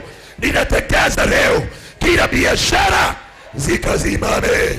Ninaachilia nafaka, ninaachilia neema, ninaachilia nguvu za Bwana, ninafungulisha kasoma wale wameachiliwa. Nimeombea kibali, misingi ambayo inazuilia kuwa na maisha yenu, kuwa na baraka kwenu. Tunatangaza ina uwezo, tunatangaza ina mamlaka. Na kwa hivyo siku ya leo tunaenda kumwaga mafuta kama vile Mungu alimwambia Gideoni. Tunabomoa madhabahu yote, tunabomoa utawala wote. Oh sharabaganda riba, kila vita mmekuwa mkiencounter ifike mwisho, na tuna destroy the lineage of your family. Na kutoka siku ya leo, I speak that you may have a different spirit, you may have a different spirit, you may have a different spirit. Na siku ya leo ninamwaga mafuta hii kwa maisha yako kwa jina la Baba. Shiribina maganda riba bose, shiribina maganda riba bose, shiribina maganda riba. Utofauti, breakthrough ya kila aina, ushindi wa Bwana ukaonekane kwenu, magonjwa ikafike mwisho, dhoruba zikafike mwisho. Mtaoreka na kuoa, mtaenda kwa mataifa, mtanawiri mijini na mashambani, mtabarikiwa muondokapo murudipo. In the mighty name of the Son, Sherebena maganda riba. Ninaachilia baraka na ushindi, ninaachilia kibali. Kila roho yote ya wivu imekuwa ikipigana na wewe, ninatangaza imefika mwisho, ninatangaza imefika mwisho, ninatangaza imefika mwisho, ninatangaza imefika mwisho, ninatangaza imefika mwisho. Ninaona kuna watu wanajitolea sadaka na dhabihu. You can give it kama uko na hiyo ufunuo ya kwamba udhibitishe neno la siku ya leo. You can give your offering, you can give your seed, you can give your sacrifice. Mwambie today I'm receiving a new spirit, the spirit of Kareba. Maisha ya kale yamefika mwisho. Laana sasa familia zimefika mwisho. Wale wanataka kutuma na simu ukaweza kuangalia your screen. Oh my Father, zile ziko kwa kanisa na wale wako online. Tunapomaliza kwa 2 minutes, Jehova ninatangaza, wacha zile sadaka na dhabihu zinatolewa, ikaweza kuwa ni agano jipya, ikaweza kuwa ni manukato kupitia this sacrifice my Father. Let us speak on behalf of your people. Inene juu ya magonjwa, inene juu ya laana zote, ifungue milango yote ikafunguke, njia zote zikafunguke. Ramazoka rababozi, rikamayata baganda, shiribina mazoka riba, shiribina mazeka yataba, rikamayata baganda. Ninatangaza usiku ya leo, kila roho imekuwa ikiwaandama, kila ufalme ukiwa umekitawala, wacha roho wa Bwana achukue nafasi yake. Wacha roho wa Bwana achukue nafasi yake. Wacha roho wa Bwana achukue nafasi yake juu ya mwito wako, juu ya familia yako, juu ya biashara yako, juu ya watoto wako. O mazeka rabaganda, shete bena maganda riba, yakarababoze kayataba, shete bena mayataba, shata mayata maganda. Kalebu walibeba mizabibu, wakaambia Musa na Waisraeli, kama ni Mungu amenena, tutamiliki Kanana. Yani natangaza siku ya leo, wacha Bwana afungue milango, wacha Mungu afungue njia, wacha Bwana akatawale, wacha njia zikafunguke, wacha njia za watoto wetu, wacha maisha yetu. Oh my God, wacha visa zifunguke, wacha ndoa zifunguke, wacha masomo ya watoto wetu, wacha hatima ya maisha yetu. Raka mayata maganda riba. Oh my God, you may be the one, you may be the Kareba. Mungu atasema ya kwamba I have seen a man after my own heart. He have a different spirit, and because of this ya kwamba nitafanya amiriki. I pray for you, ukaweza kupokea ushindi wa familia yenu, ukabebe the mantle of your family. Hata kama mko hapa kama familia, mwaweza kubeba ukombozi wenu, mwaweza kubeba the mantle of your family, waweza kutumika. Kulihitajika Daudi akomboe Israeli yote na akomboe familia yao yote. Kulihitajika Joseph aokoe familia yao yote, wasikufe na kiangazi. Kulitumika Kareba mpaka Mungu akafanya agano naye. Siwacha Mungu siku ya leo akutumie, ukaweza kuwa tofauti na wale wengine, ukaweza kuwa tofauti na maisha ya wale wengine. They are blessed of the Lord. You will become a blessed of the Lord. Kila vikwazo vilikuwa kwa maisha yako, kila vidonda vilikuwa kwa maisha yako, kila biashara imekuwa imefungwa, ikuwe na breakthrough siku ya leo. Nimeombea hata Farodhi TV ambao wamekuwa pamoja nasi. Nitiwe watu wa Farodhi TV wakaribia hapa. I want to pray for you. Na hata watu wetu wa media, just come. I pray for you. It is a good kuaminika kuwa royal na your boss. Without his presence na kazi inakamilika. Baba ni asante. Tuinue mikono yetu na kwa jina la Roho Mtakatifu nimetangaza hakuna drainage itatawala juu ya watu wako, na nimetangaza breakthrough kwa maisha yao. Oh my Father. Tupigie Yesu makofi mazuri. Victory belong to Jesus. Victory belong to Jesus. Victory belong to Jesus. Victory. Hapa kuna korabu inaendelea. Victory belong to Jesus. Farodhi TV, where are they? Ama waliondoka? Sasa kuja ni kuombea on behalf of them. Because ya kwamba they cannot. Na sio hii kazi wanafanya, hii kanisa wanafanya kazi mingi. Najua very soon utaiona. Na wapenda sana katika Kristo Bwana. Na acha nikwambie driver, your life will never be the same again from today. I believe. Zile picha mnaonanga nikitolewa nzuri sana, ni yeye anapiganga. Huyo the HOD, ne? Head of departments. Anaitwa Kevin. God bless you so much. Na may the Lord do you good kwa ile kazi mnafanya. Siwa introduce haraka. Mwangalie na huku for you. Watu wako wetu wa media wakae saidie. This is Farodhi TV. Yes. Praise God. Amen. Praise God again, church. Amen. My name is Kevin Amos from Farodhi TV. Pamoja nami niko na watu wenye huwa tunafanya teamwork now. Nitawapatia mtu Aseme asijiseme kile jina anafanya. na kenye huwa anafanya, Amen. na Mungu atawabariki. Mimi naitwa Kevin, HOD kwa department zenye tuko nazo kwa Farodhi. Kwanza tupigie Yesu makofi mazuri. Tumemaliza ibada, kumenyesha.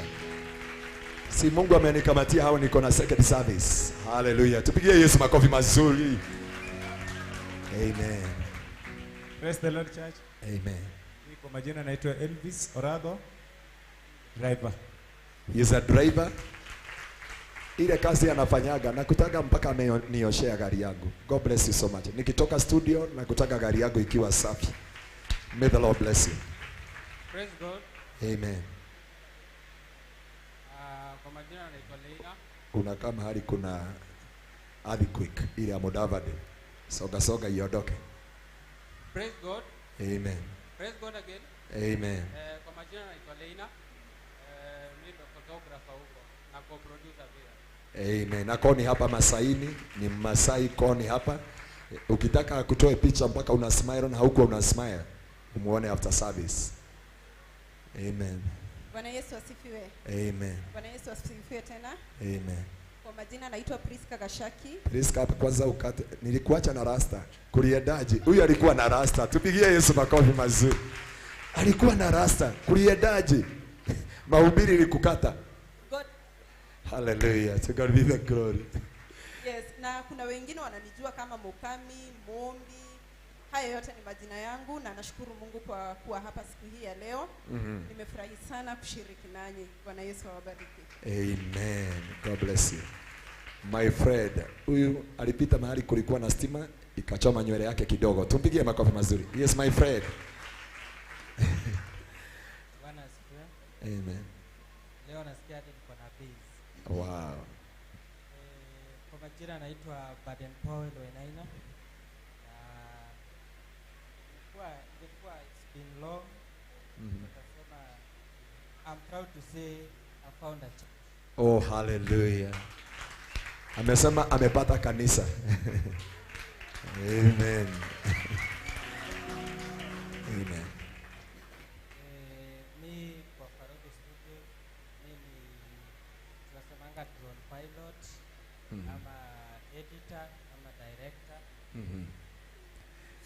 Hiyo majina yote ni ya mtu mmoja. Editor, cardinal. Hiyo yote mmesikia.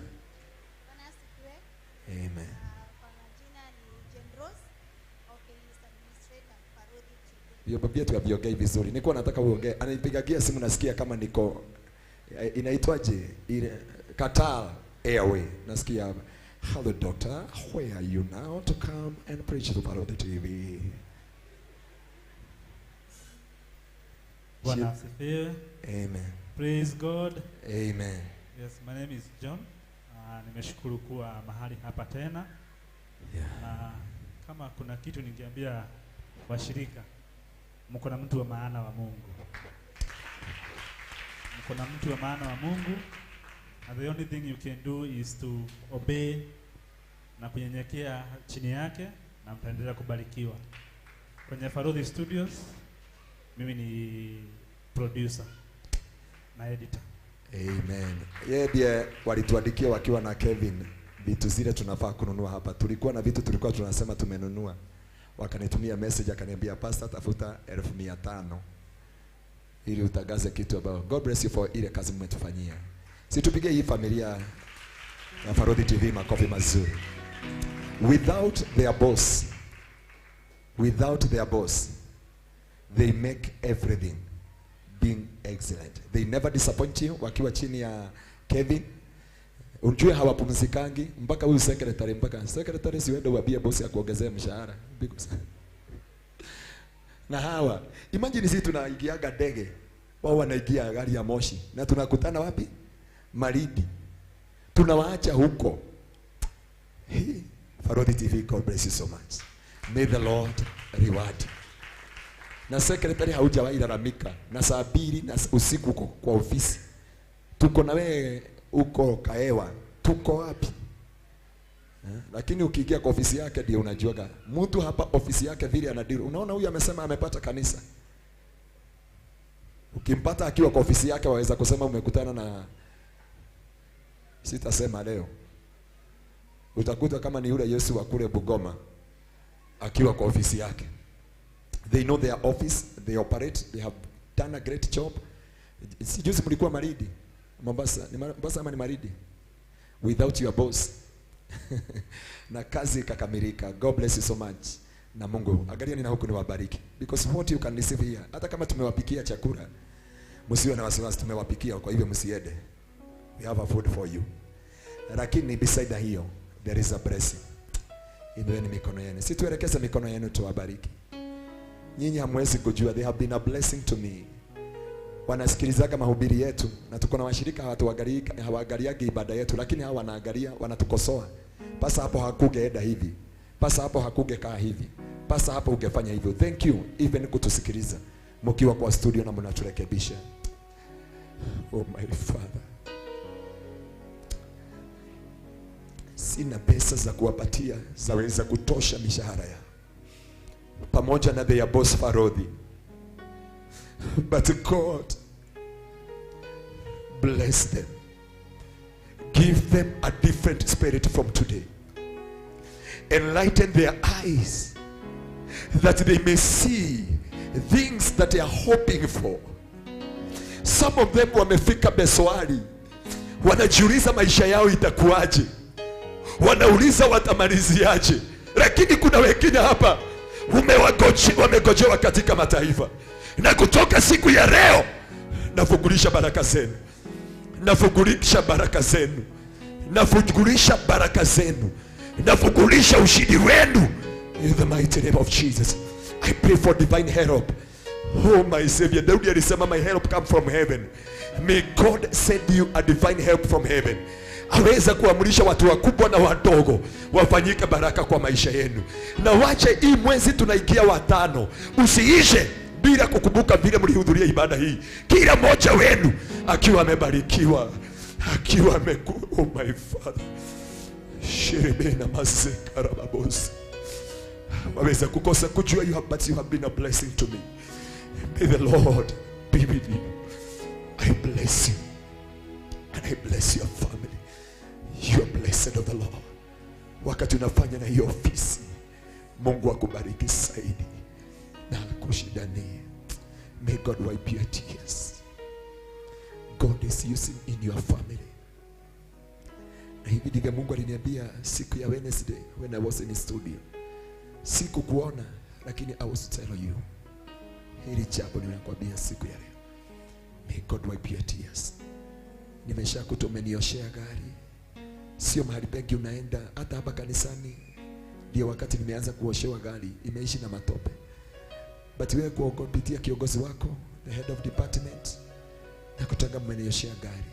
God bless you. Na siku moja mtaoshewa magari yenu. Keep this word in your mind. Wacha kuangalia today, but one day mtaoshewa magari yenu. Nilikuwa naosha magari ya kibishop na wachungaji. Na one day akibishop akaniambia utaoshewa gari yako. Na sikuwa na mbele wala sikuwa na nyuma, nilikuwa na nguo moja, lakini God alinibariki. Thank you. God bless you so much. I bless you. Ile kazi yote unanifanyia kwa Farodhi TV, God bless you. Na ile mnafanya hapo, I bless your life. Sometime mnanisimamisha nipigwe picha, God bless you. God do you good. Kwa ile heshima mmenipatia Farodhi TV, God bless you so much. Mungu akubariki na wapanue, awashidanie milango yenu. Na wewe utatuitia mpaka harusi. Na hutacheleweshwa destiny yako kwa maisha yako. May the Lord bless you. May the Lord enlarge your territory. Baba, hata dada yetu alinyoa rasta, si kwa maana alisisitishwa na mtu ama aliambiwa na mtu. Alisikia nikihubiri na akaitoa. Baba, mbariki na umshidanie, na chochote anahitaji ukatende juu ya maisha yake. Hata mahali anashiriki CFF, na kuombea kibali na neema na mafuta ya Bwana. Nimekuwa na mzigo wa kukuombea kila siku. Kuanzia ile siku ulikuwa tunaongea naye na simu. May the Lord use you in your family. Ukuwe mmoja wa hao tulikuwa tunanena siku ya leo. You may have a different spirit. I know ni mzigo kubeba familia yenu yote. Hata wafanyikazi wale unafanya kazi nao hawajui the burden that you carry. But today may the Lord send you a divine help from above and fight all your battles, even in your family. Hiyo vita imekuwa in your family, ifike mwisho na ushindi wa Bwana ukaonekane. Secretary, God bless you so much for a great job you are doing, even to call me and remind me hata wakati nimechelewa. May the Lord bless you. I know ile kazi unakufanya kuanga nayo sio rahisi, inakukosti wakati mwingine mpaka masaa usiku, from Monday to Monday, from Sunday to Sunday, but Mungu akupatie neema katika ujana wako. Ninakuombea one day, and there is a dream I dreamt mkiwa umeenda na mzee mmoja tunaitaga Eroda katika mataifa outside of this nation, and I pray for you again. May God grant you grace to go to the nations in the mighty name of Jesus. Man of God, even the grace God ambaye imeweka ndani yako, ninakuombea katika hii madhabahu, na ninakuombea hata hii mikono ishike utajiri. Hii mikono ishike utajiri. And I pray for your life. You'll never be the same again. I bless your health, your family. Mulika chini na Kevin, mukanikalisha chini, mukaniambia vitu zile tunahitaji. Sikuwa nimewaulizia, but hata kuhudhuria ibada ya siku ya leo muliongea even your boss. May the Lord bless you. I bless the entire Farodhi TV. Bila kusahau na Farodhi, the owner of the TV. We decree your blessing. We decree long life. Bless him, my Father. Enlarge his territory. Let the fear of God iendelee kuwa juu ya maisha yake, na Mungu akawatendee mema na akawashidanie. Nangojea timu ya kwetu sijui mahali ilienda, but God bless you. May the Lord bless you. Msiende. God bless you so much. God do you good. God do you good. God do you good. God do you good. God do you good. We love you so much. Thank you for a good job. Na tunaamini tutawatafuta zaidi. Baba, tunaombea hii timu ya huku kwetu. Mungu aweze kuwapatia hekima na maarifa juu ya maisha yao. Your life will never be the same again. Maana mlijitoa kuziba hii mwanya. I speak the anointing of God. I speak the knowledge from above and wisdom from above. May the fear of God be upon you. May the grace of God be upon you. In the mighty name of Jesus. Iwega gai neko heludha rako kakolewe.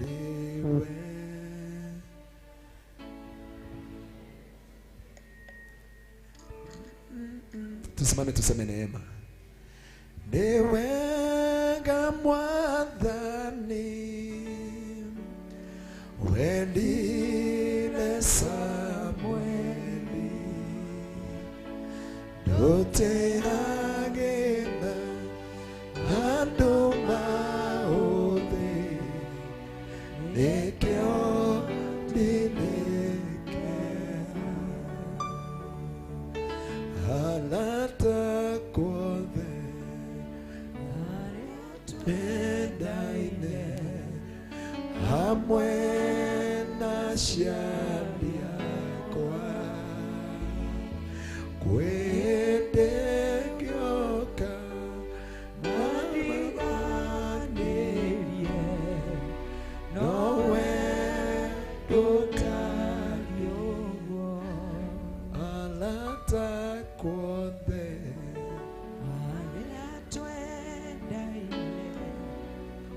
hamwe na shadia kwa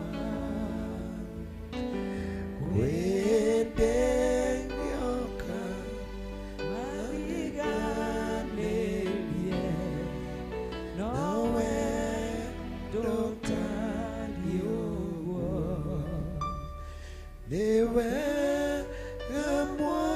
mwadhani wako weni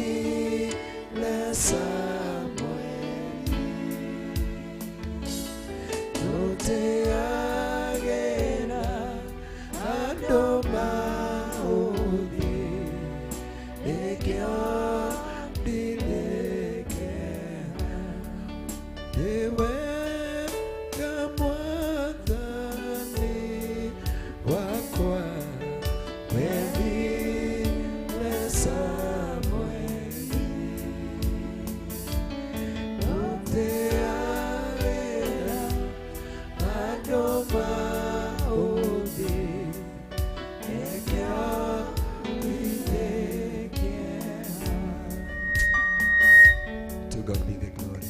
Thank you God, servant of God Hadash. Tuko na mkutano, tuko na my friend from US. He is a pastor in US. Tuko naye mkutano mwezi wa kutoka tarehe 16. Tuko na conference. Tunaanza siku ya Thursday, tutaanza siku ya Tuesday, Wednesday, Thursday, Friday, tumalizie Sunday. And I thank God because of the Acts 70. He's a black American. He is not African. He's a black American, a friend of me. And they are coming together na timu ingine kidogo from US. Na wengine hata already wameboard, wamekuja, watakuja kuwagojea hapa. Na so tunaamini ya kwamba because tunakuwa hapa na siku kadhaa, tutaenda na wao children home. Tukijaliwa tuende na wao mahali na jenga children home. Na ninajia kwamba don't miss that conference. Tutatoa banner this week, itawekwa hapa nje. Maana siku za leo zinakimbia sana na Mungu akaweza kuwatendea mema. God bless you so much. Najua utakuwa na nafasi nzuri. We appreciate. Nilikuwa nataka kukupatia wimbo lakini watu wananiambia ni saa 9. Watu wa Farodi TV wananiambia masaa ya online iliisha saa 7. Lakini tunamshukuru Bwana kwa maana Mungu wetu ni mtakatifu. I love you all na wapenda. Kama ningekuwa na uwezo ningejenga Bebeli tuwe tunakaa mahali pamoja. I wish you can understand my heart. Vile napenda watu nyinyi nyote. Tungekaa mahali pamoja, tunakula, tunahubiri, tunafanya kazi, baadaye tunakuja tunapumzika. Wana youth wote, God bless you so much. Na mna requestiwa mbaki after service because tuko na event. Itakuwa ya lini? Back to school. Sunday, wana youth wote tuko na haya, itakuwa na nini na nini? So tutakuwa na back to school, watoto wote kutoka miaka 200 mpaka siku moja tutakuwa hapa. Maana sisi zote ni wana youth. Tutaombea watoto wetu, tutakuwa na ibada ya watoto. Kuanzia kesho tuko na maombi na secretary uikia kwa page yetu ya kanisa ya Kingdom Seekers, YouTube, Facebook, YouTube, Pastor Garuya, Pastor Anthony Garuya katika YouTube. Utakuwa nasi katika maombi na pia katika Facebook ya kanisa ya Kingdom Seekers, TikTok